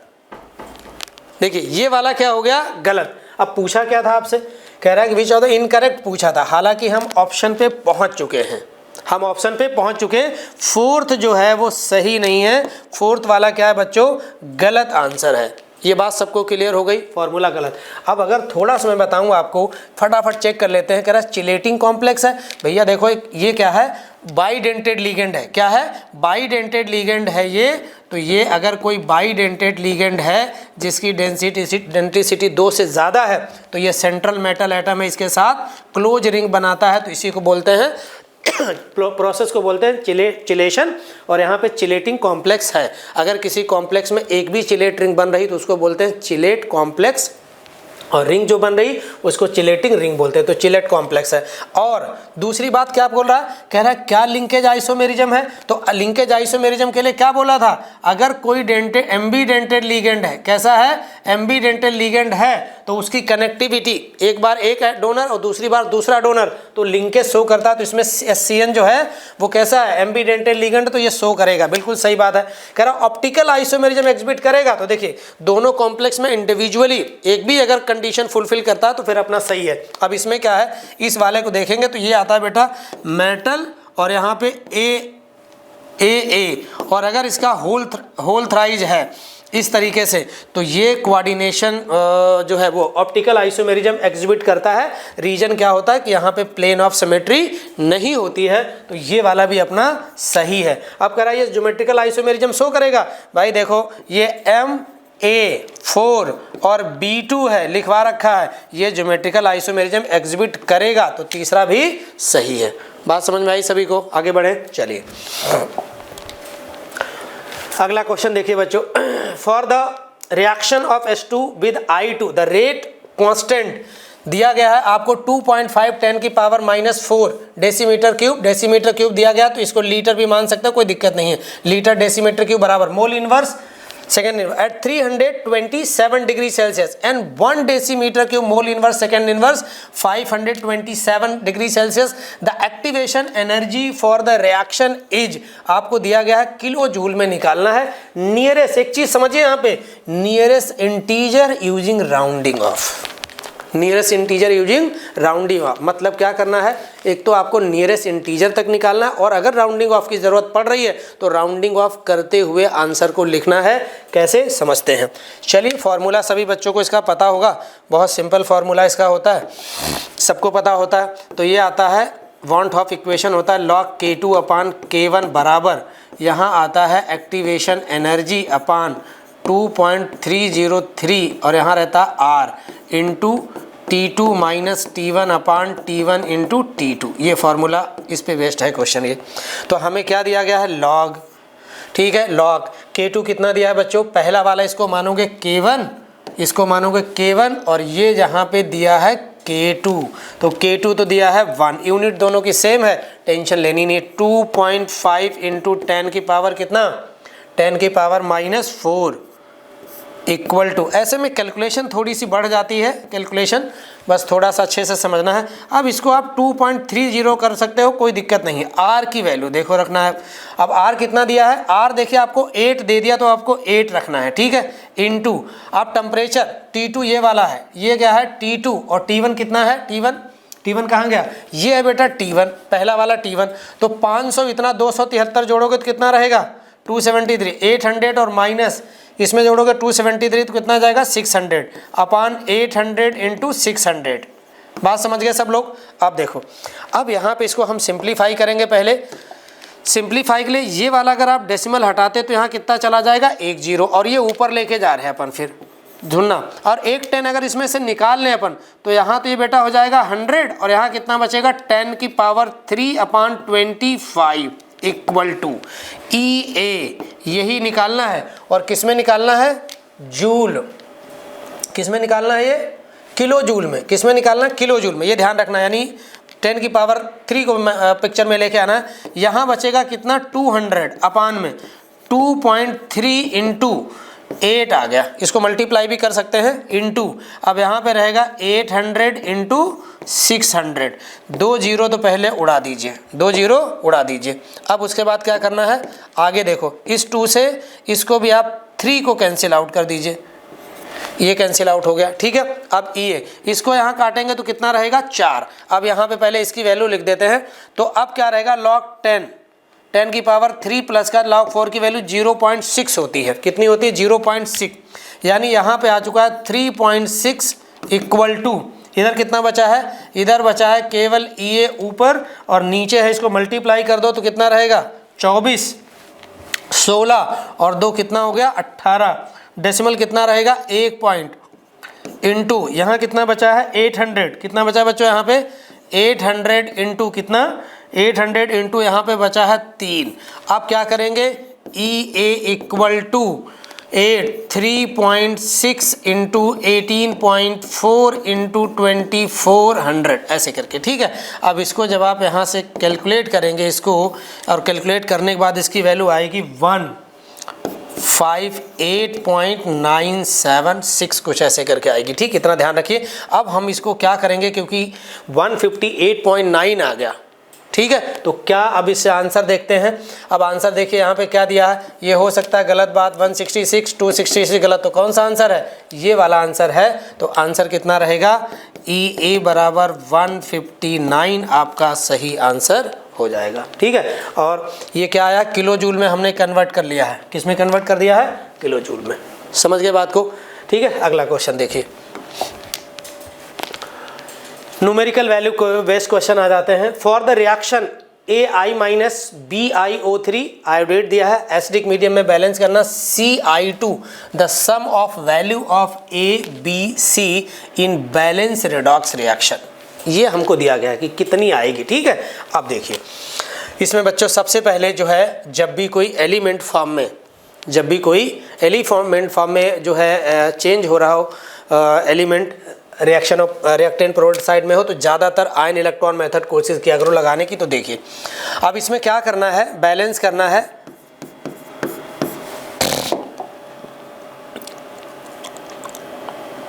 चलिए देखते हैं। तो सबसे पहले हम लोग मेन चीज़ें यहाँ भी लिखते हैं I माइनस, थोड़ा नीचे लिखते हैं, और इसको एक लाइन में बैलेंस करना मैं आपको क्या, ये तो एक लाइन वाला नहीं, चलिए।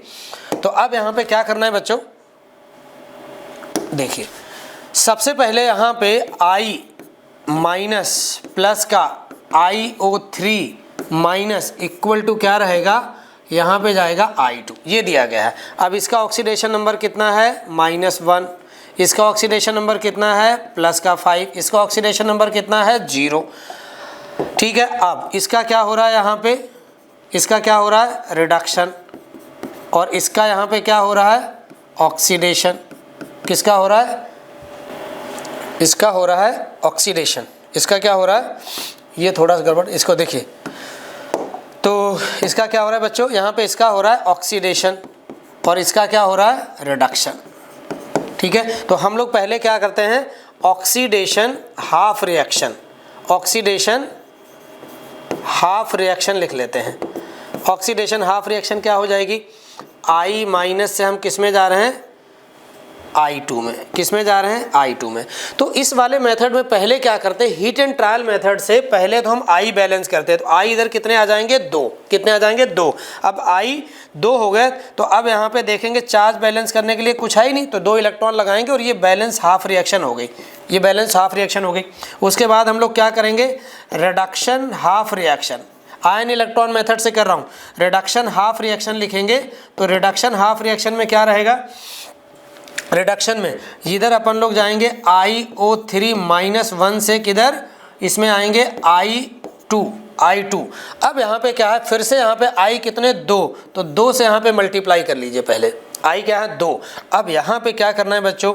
आपको देखना है कि क्या हो रहा है। तो सबसे पहले इसका ऑक्सीडेशन नंबर कितना है? +5 और इसका कितना है? 0। तो सबसे पहले टोटल इलेक्ट्रॉन कितने गेन हो रहे हैं? यहाँ पे टोटल इलेक्ट्रॉन गेन हो रहे हैं 5 और 5 × 2 से मल्टीप्लाई करोगे तो यहाँ हो जाएगा 10 इलेक्ट्रॉन पहले तो ये आ जाएगा। अब यहाँ पे मीडियम के अकॉर्डिंग बाकी चीज़ें बैलेंस करेंगे। तो मीडियम आपको क्या दिया गया है? बोलिए ज़रा। मीडियम दिया गया है एसिडिक। कैसा दिया है? Acidic medium. तो एसिडिक मीडियम में पहले हम सिखाते हैं बैलेंस करेंगे ऑक्सीजन। अब ऑक्सीजन जब बैलेंस करोगे तो फर्स्ट बैलेंस करोगे ऑक्सीजन, और लेफ्ट हैंड साइड में ऑक्सीजन कितने हैं? लेफ्ट हैंड साइड में ऑक्सीजन है 6 और राइट हैंड साइड में ऑक्सीजन कितने हैं? राइट हैंड साइड में ऑक्सीजन बच्चों हैं यहाँ पे अपने पास 0। कितने हैं? 0। तो अपन 6 वाटर मॉलिक्यूल यहाँ लगाएंगे। क्या लगाएंगे? 6 वाटर मॉलिक्यूल लगाएंगे। और जैसे ही आप यहाँ पे वाटर लगाओगे तो हाइड्रोजन इधर कितने हो जाएंगे? 12 और इधर हाइड्रोजन कितने हो जाएंगे? इधर हाइड्रोजन कितने हो जाएंगे? इधर हाइड्रोजन जो है 0 थे तो इधर अब हाइड्रोजन कितने हो जाएंगे? बोलो। 0 हैं। इधर ऑक्सीजन के हाइड्रोजन 0 है तो 12 H+ आयन लगाने पड़ेंगे। तो ये दोनों चीज़ें अपन इस रिएक्शन में ऐड कर देते हैं। तो रिडक्शन हाफ रिएक्शन बैलेंस वाली क्या हो जाएगी? यहाँ पे 12 H+ और प्लस का क्या लिखोगे? 10 इलेक्ट्रॉन बराबर यहाँ क्या रहेगा? I2 कितने थे? 2 I2।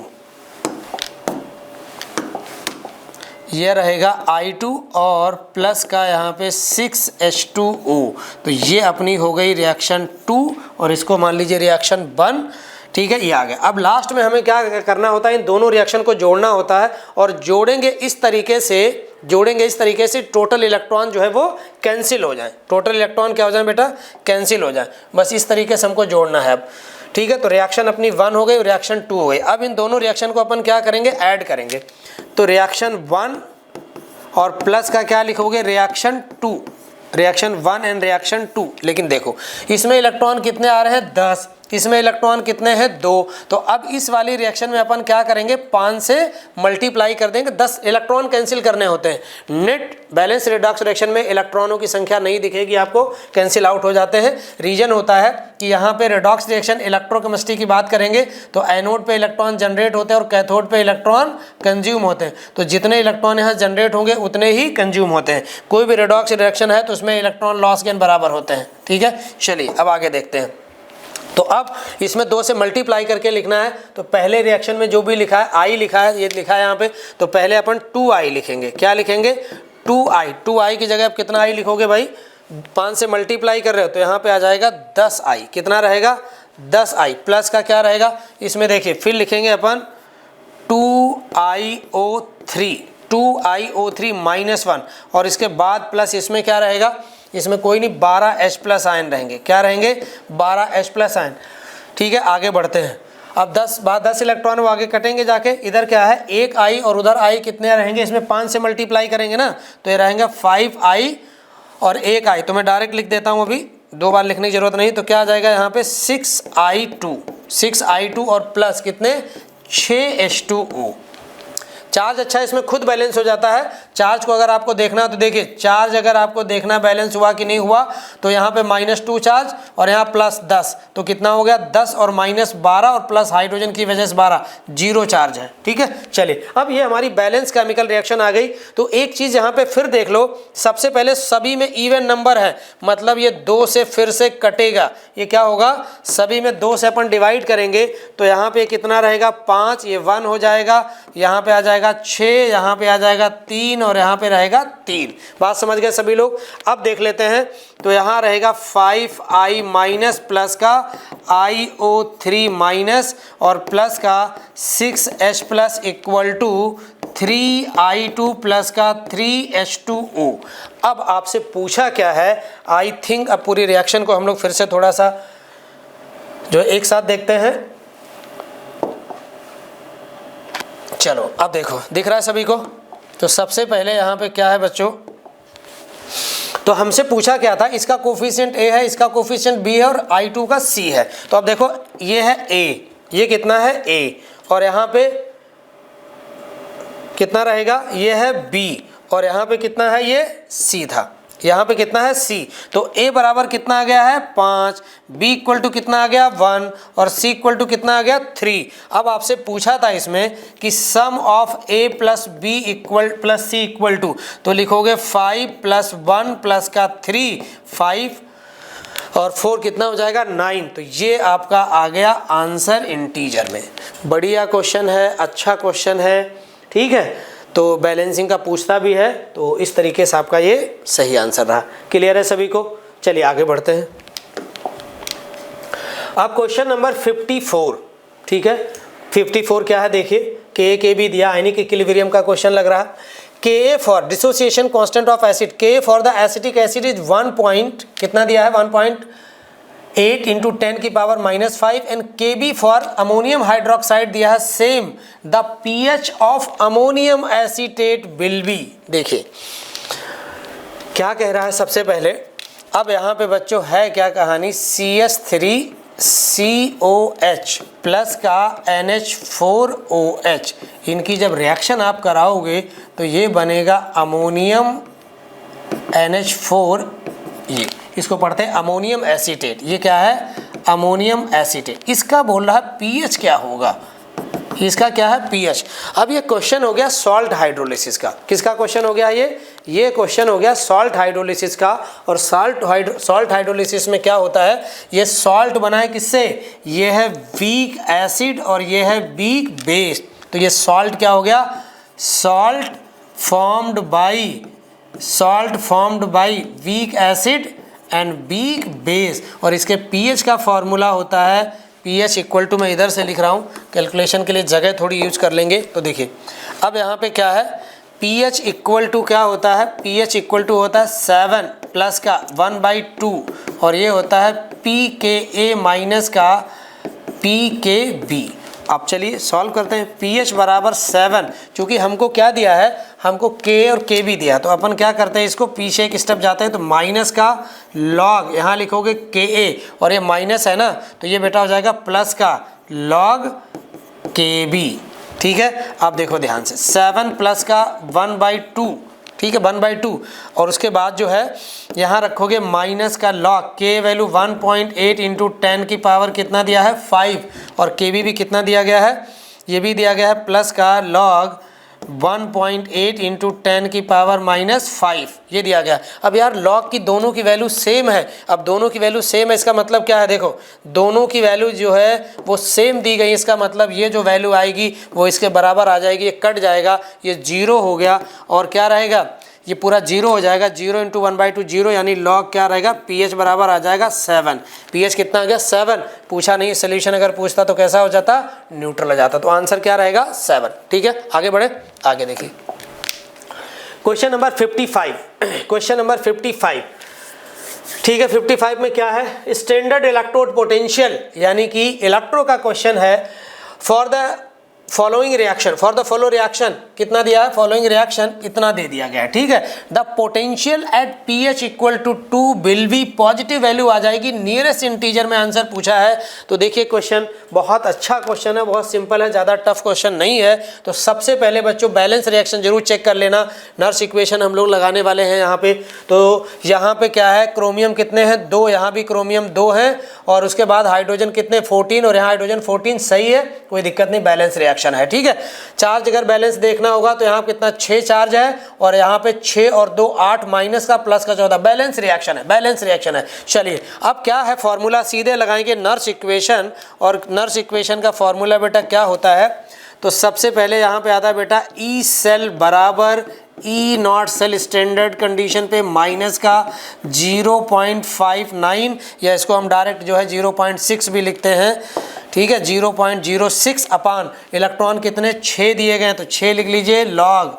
अब देखिए कंसंट्रेशन किसकी पहले रहेगी Cr+3 का होल ट्वाइस अपान Cr2O7 -2 और ये रहेगा, और उसके बाद H+ आयन की कंसंट्रेशन का होल 14 रहेगा, ठीक है, होल 14 रहेगा, 14 प्लस है ये, तो ये क्या है प्लस। अब देखिए पीएच दिया गया है, क्या दिया गया, H+ आयन की कंसंट्रेशन नहीं दी गई तो पीएच दिया गया, तो पीएच दिया गया तो हम लोग निकाल लेंगे, क्योंकि H+ आयन की कंसंट्रेशन क्या होती है 10 की पावर माइनस pH 10 की पावर -14 मोलर कंसंट्रेशन हो जाएगी, ठीक। अब वैल्यू रख देते हैं, इसकी वैल्यू दी है 1.33 वोल्ट, माइनस का ये 0.01 आ जाएगा, और लॉग यहाँ पे देखिए इसकी वैल्यू कितनी, अच्छा 1 दिया है, बहुत सिंपल दे दिया, ये भी 1 दे दिया है, तो ये 1/1 इंटू, और इसकी वैल्यू कितनी आ गई 10 की पावर माइनस का कितना आ गया है 10 की पावर माइनस, ओह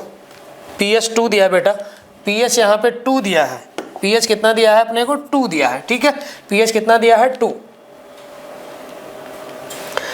तो pH कितना दिया गया है 2 pH दिया गया, 10 की पावर 14 ये है, ठीक है, ये अब सही है।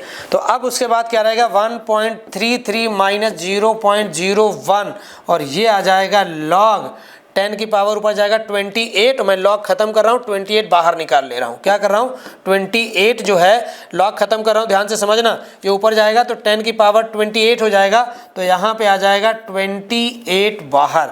अब आ जाएगा 1.33 माइनस का डेसिमल हटाएंगे कितना आ जाएगा 100 यानी 0.38 आ जाएगा, कितना आएगा 0.38, माइनस कर लेते हैं, 13 में से 5 जाएगा, कितना बचेगा 8, ठीक है, कितना रहेगा ये 2 रहेगा 2, ठीक है। अब कितना बचा यहाँ पे 2 में से 2 जाएगा 0 दशमलव, फिर कितना बचा यहाँ पे 1 वोल्ट आ गया, ई सेल। अब चूंकि पूछा क्या है आपसे यहाँ पे क्या नियरेस्ट, हाँ बिल्कुल है प्लस है तो प्लस में आ ही रहा है, तो अब इसका आंसर आप कितना लिखेंगे नियरेस्ट इंटीजर में, इसका आंसर बच्चों 1 रहेगा, कितना रहेगा 1 जो है वो सही आंसर होगा। समझ में आया, बढ़िया क्वेश्चन है, आगे बढ़े। क्वेश्चन नंबर 56 सॉल्युबिलिटी से संबंधित क्वेश्चन है, ठीक है, आयनिक इक्विलिब्रियम का क्वेश्चन फिर से आ गया। तो सबसे पहले क्या है AgCl का क्या दिया है आपको, तो कह रहा है सॉल्युबिलिटी ऑफ AgCl इतना दिया गया है, ठीक है, तो सॉल्युबिलिटी दी है KSP निकालना है, ठीक है, सॉल्युबिलिटी दी है KSP निकालना है, तो चलिए KSP देखते हैं। तो KSP बराबर क्या होता है, इसके लिए अगर मैं डायरेक्ट लगाऊं तो यहाँ पे अच्छा एक चीज़ और सुनो, ये दिया है मोल लीटर और ये दिया है ग्राम पर लीटर, अरे वाह बहुत सही। अगर आपने गलती ध्यान नहीं दिया तो गड़बड़ हो जाएगा मामला। अब इसको ऐसे नहीं कर सकते, पहले इसमें क्या करना होगा, हमें KSP पूछा है मोल पर लीटर में यानी मोलर में पूछा है, तो सबसे पहले ये चेंज करना पड़ेगा आपको। अब चेंज करने के लिए कहानी देखो क्या है यहाँ पे। सबसे पहले जब हम सॉल्युबिलिटी निकालते हैं, किस में सॉल्युबिलिटी निकालनी है, अब ये निकालनी है मोल अपान लीटर में, तो क्या करना होता है बच्चों 2.87 इंटू 10 की पावर -3, वैल्यू मैं लिख ही देता हूँ आपको ऐसे ग्राम पर लीटर, और क्या करना होता है मोलर मास से डिवाइड करना है, यहाँ पे किसके मोलर मास से, मोलर मास डिवाइड करना है AgCl, और ये किस में रहता है ग्राम पर मोल में होता है, पता होगा, ठीक है। तो अब यहाँ पे यूनिट अगर यही सिंप्लीफाई करना चाहोगे, ग्राम से ग्राम कटेगा और फाइनल यूनिट आपकी क्या निकल के आएगी, फाइनल यूनिट आपकी निकल के आएगी 2.87 इंटू 10 की पावर -3, मोल ऊपर ले जाएंगे और अपान में क्या रहेगा AgCl का मोलर मास निकाल लीजिए, कितना होता है Ag का 108 प्लस का 35.55, 8 पान कितना होता 13, 6 और 1 कितना आ जाएगा, ये आ गया। तो कितना आ गया बच्चों यहाँ पे 143.5, ठीक है 143.5, और यहाँ पे क्या है लीटर। बात समझ गए। अब थोड़ा सा देखो मल्टीप्लाई करके क्या कुछ 1 2 से कटने वाला है, तो डेसिमल अगर यहाँ से हम हटाते हैं तो ये जाएगा 100, कितना जाएगा 10 की पावर 2 जाएगा। अब 2 से मल्टीप्लाई करो 10, 6 और 1 7 8। अरे वाह क्या बात है, देखो 2 से कटता हुआ दिखाई दे रहा है, ये 2 से कटता हुआ दिखाई दे रहा है, 2 से कट गया। अब क्या रहेगा 2 इंटू 10 की पावर कितना रहेगा बेटा -5 मोलर या मोल पर लीटर आ जाएगा। क्या रहेगा, मोल पर लीटर में यूनिट आ गई अपनी, किस में आ गई, मोल पर लीटर में। यही आपको चाहिए था, तो सॉल्युबिलिटी आ गई मोल पर लीटर में। इतना काम यहाँ पे करना था, डायरेक्ट नहीं निकालना था। अब हम लोग क्या करेंगे, अब हम सॉल्युबिलिटी निकालेंगे, KSP निकालेंगे। तो KSP बराबर क्या आ जाएगा भाई, तो KSP इक्वल टू होता है यहाँ पे सॉल्युबिलिटी का स्क्वायर, तो रहेगा 2 इंटू 10 की पावर -10 कितना रहेगा 5, और इसका whole square equal to 2 into 2 नहीं, ये आ जाएगा 4 इंटू 10 की पावर -10, ये आ गया। अब देखिए आंसर क्या पूछ रहा है, सुनो, फिर दिमाग लगा दिया इन्होंने थोड़ा सा। क्या कह रहा है, 10 की पावर -12, क्या करना है, 10 की पावर -12 बनाना। ये कितना है, 10 की पावर -10, तो इसमें क्या करोगे, 100 से मल्टीप्लाई कर लो, 100 से डिवाइड कर लो, तो क्या आ जाएगा बच्चों, ये आ जाएगा 400 इंटू 10 की पावर -12। आंसर कितना 400 है। यहाँ पे बच्चे गलती करते हैं, वो 4 लिख के चले आएंगे, तो आंसर आपका रहेगा 400। कितना रहेगा आपका आंसर रहेगा बच्चों, ये 400 कितना है, 400 राइट आंसर रहेगा इसका। समझ गए। चलिए अगला क्वेश्चन देखते हैं 57, क्वेश्चन नंबर 57 बच्चों कह रहा है कि relative lowering of, relative lowering ये वर्ड समझना है, रिलेटिव लोवरिंग जैसे आए लिक्विड सोल्यूशन का क्वेश्चन है, कोलिगेटिव प्रॉपर्टी से।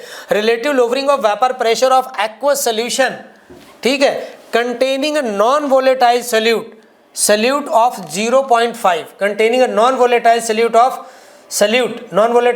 0.5, the molality of solution is, ये 0.25 क्या दिया है पहले समझो।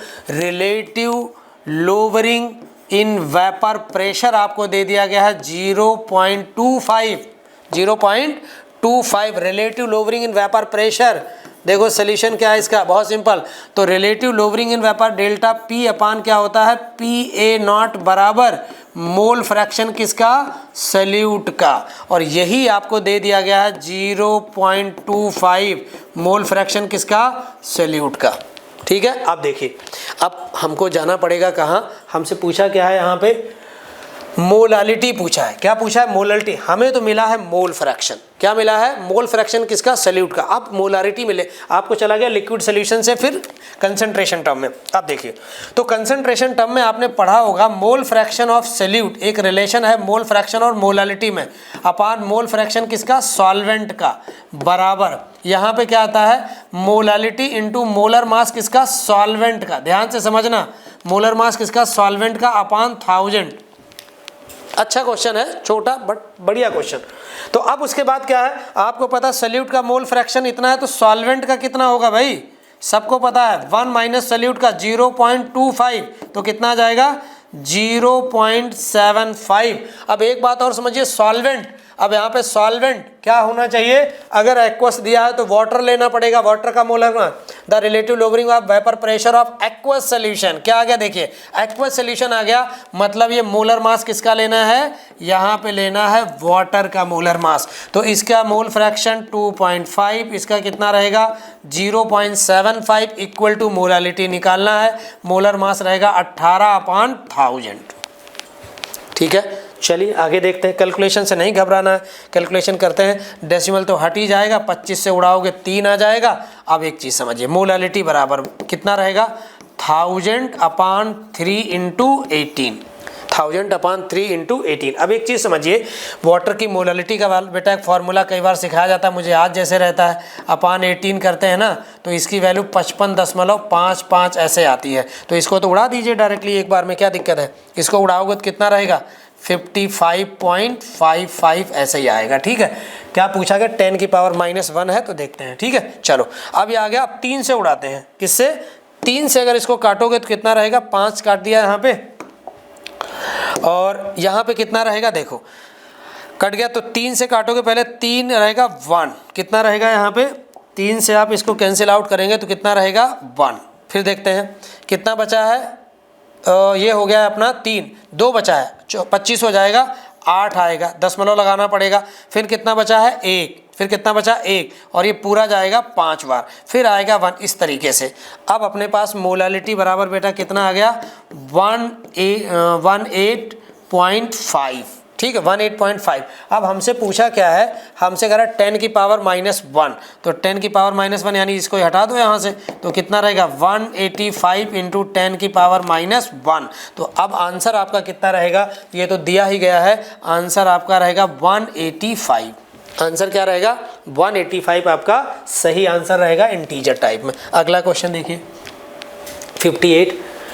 58 में क्या दिया गया है, 6 इंटू 10 की power -3 mole of K2Cr2O7 react completely with 9 into 10 की power -3 mole of X plus N to give XO3 -1 and Cr plus 3। The value of N will be, देखिए बहुत अच्छा क्वेश्चन है ये, ठीक है।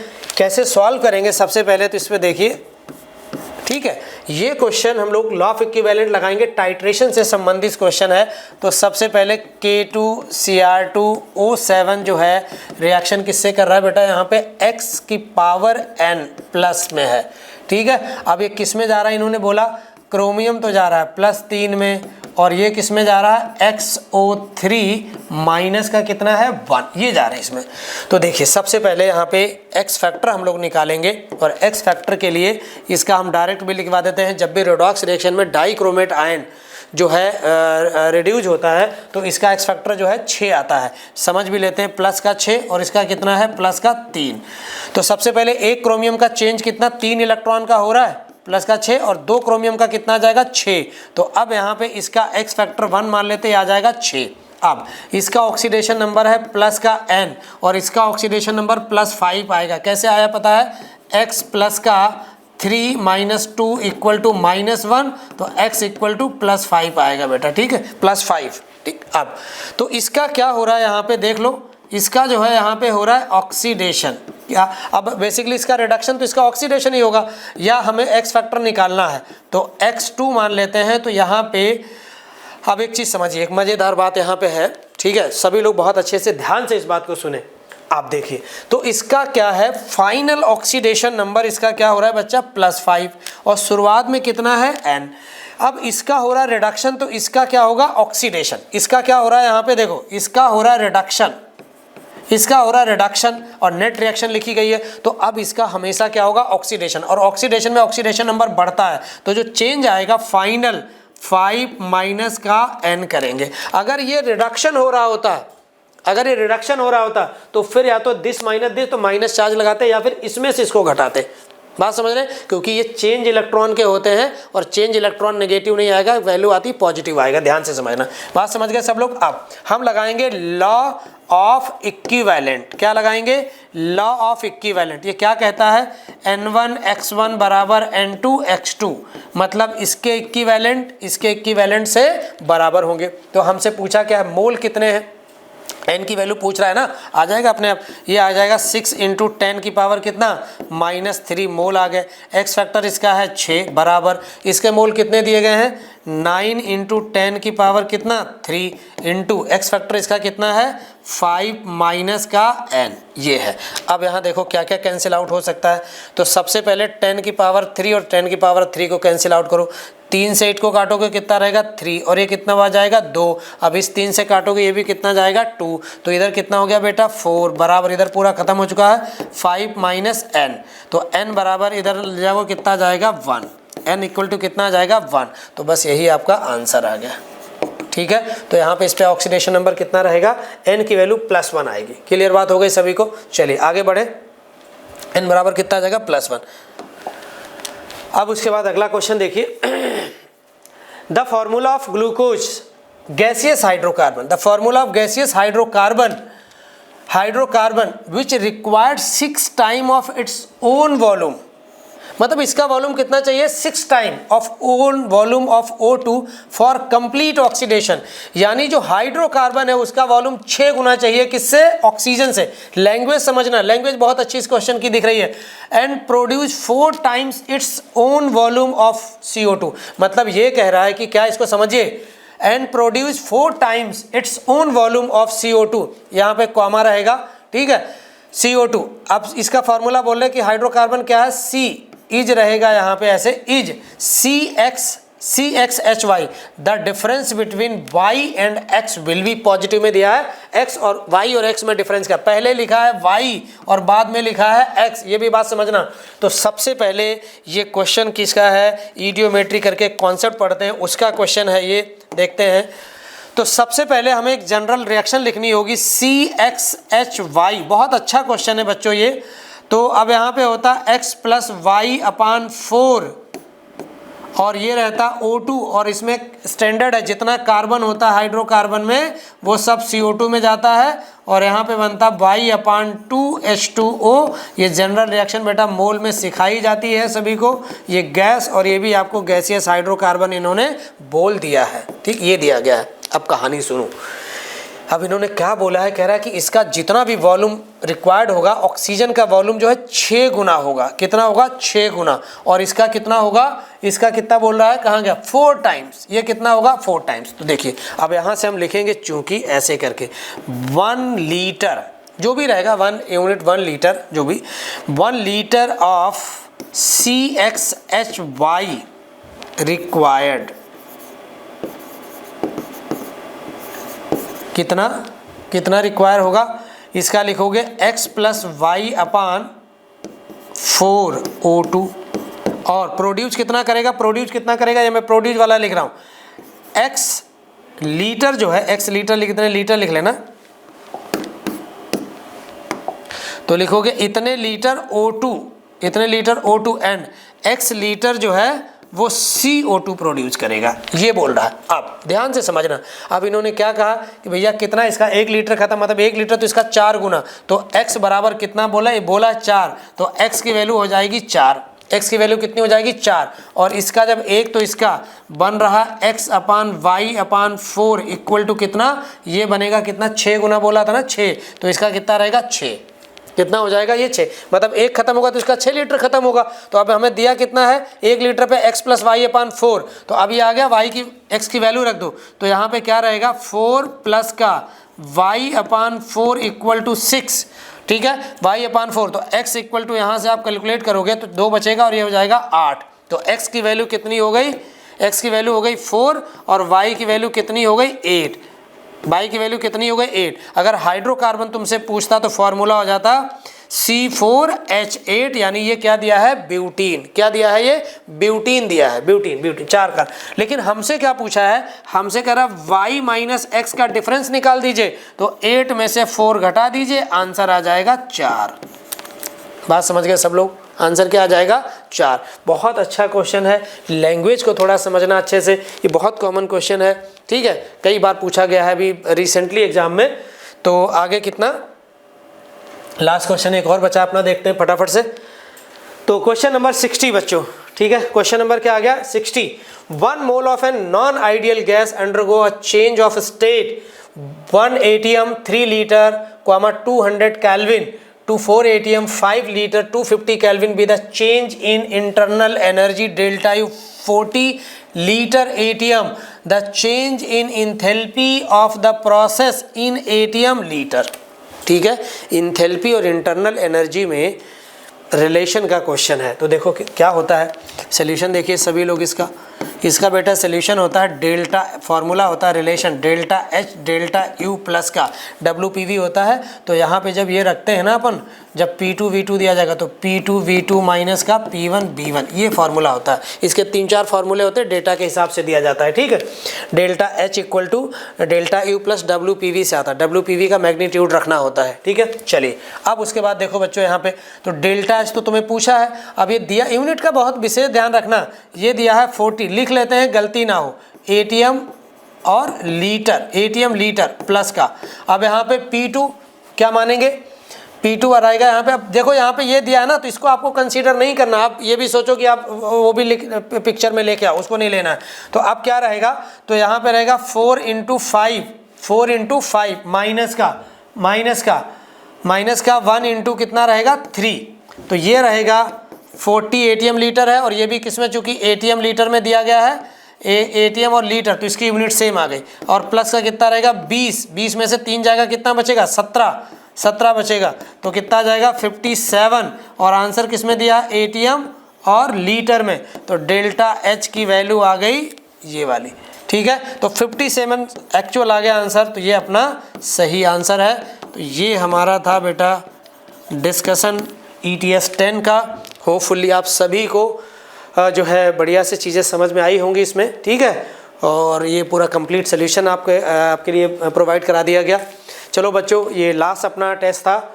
आप सबको बहुत शुभकामनाएं जेईई मेंस 2024 के लिए, जैन वाले अटैम्प्ट के लिए। सब लोग पूरा कॉन्फिडेंट होके जो है अपना पेपर देना, किसी तरह की कोई टेंशन लेने की ज़रूरत नहीं है। जो आपके हाथ में था वो आपने किया, पूरा हाईली जो है मोटिवेटेड होते हुए अपना एग्ज़ाम दीजिए। अभी रिजल्ट के बारे में बहुत ज़्यादा आपको चिंता नहीं करनी है, आप बढ़िया से पेपर दीजिए, बहुत रिलैक्स होकर पढ़ाई कर लीजिए इस समय। केवल फटाफट रिवाइज करिए, फॉर्मूले रिवाइज करिए इस समय, ठीक है। जो टाइम आपके पास बचा है इसमें सबसे ज़्यादा स्पीड में नोट्स जो है रिवाइज करिए। जो नोट्स बताए गए, जो अच्छे कॉन्सेप्ट्स हैं वो अच्छे से रिवाइज करिए। जिन पे आपने स्टार लगा रखे होंगे पहले से, आपने उनको नोट कर रखा होगा कि हाँ ये वाला कॉन्सेप्ट अच्छा है। इस समय केवल वही वाली चीज़ें आपको देखनी है, कोई फालतू की चीज़ में उलझना नहीं है, कोई नई चीज़ उठानी नहीं है। जो पढ़ा है उसी को अच्छे से और बार बार रिवाइज करना है बस। इस समय स्पीड से पढ़िए, नोट्स ले लीजिए, वॉक कर करके पढ़िए, टहल के पढ़िए, ठीक है। और लगभग इस समय जो है आपको 14 से 15 घंटे बच्चों पढ़ना चाहिए। इस समय जो है लगभग 14-15 घंटे आप पढ़िए अच्छे से। और डेफिनेटली अगर आपने अच्छे से पढ़ाई की है, आपने रेगुलर क्लासें अटेंड की हैं, आपने टेस्ट वगैरह प्रॉपर दिया है, तो ये मान के चलिए आपका रिजल्ट आपके फेवर में आएगा। आप बिल्कुल चिंता मत करिए इस बात की, आपका रिजल्ट आपके फेवर में आएगा। यहाँ पे आपके 10-20 नंबर इधर उधर रहे हैं, कोई दिक्कत वाली बात नहीं, नंबर इम्प्रूव होंगे आपके उसमें, ठीक है। क्योंकि जेईई का पेपर बैलेंस आता है, हर जगह से क्वेश्चन आते हैं। लगभग सारी चीज़ें जो है जो आपने पढ़ी हैं वो पढ़ के जाना। और कोई चीज़ अगर आपकी रह गई हो या कुछ भी ऐसा कुछ रहा हो तो बिल्कुल आपको बहुत ज़्यादा परेशानी हो, तो इन चीज़ों से इस समय दूर बचना है। ऐसे टॉपिक से इस समय दूर रहना है, उनको ज़्यादा टच नहीं करना है। क्योंकि जो चीज़ें आपने पढ़ी हैं आप उनको रिकॉल करेंगे तो आपके लिए ज़्यादा बढ़िया रहेगा, आपके लिए ज़्यादा सही रहेगा, ठीक है। उससे आपका माइंड रिलैक्स रहेगा और आप जो है थोड़ा सा कॉन्फिडेंट रहेंगे, ठीक है। फ्रस्ट्रेशन नहीं होगा आपको, किसी तरह से आप जो है फ्रस्ट्रेट नहीं होंगे, ठीक है बच्चों। चलिए, थैंक यू एवरीवन। और आप सबको बहुत सारी शुभकामनाएं जेईई मेन 2024 के लिए, जनवरी अटेम्प्ट के लिए। सब लोग अच्छे से पेपर दीजिए, पूरे कॉन्फिडेंट के साथ पेपर दीजिए और होपफुली सबका सिलेक्शन हो। Thank you everyone.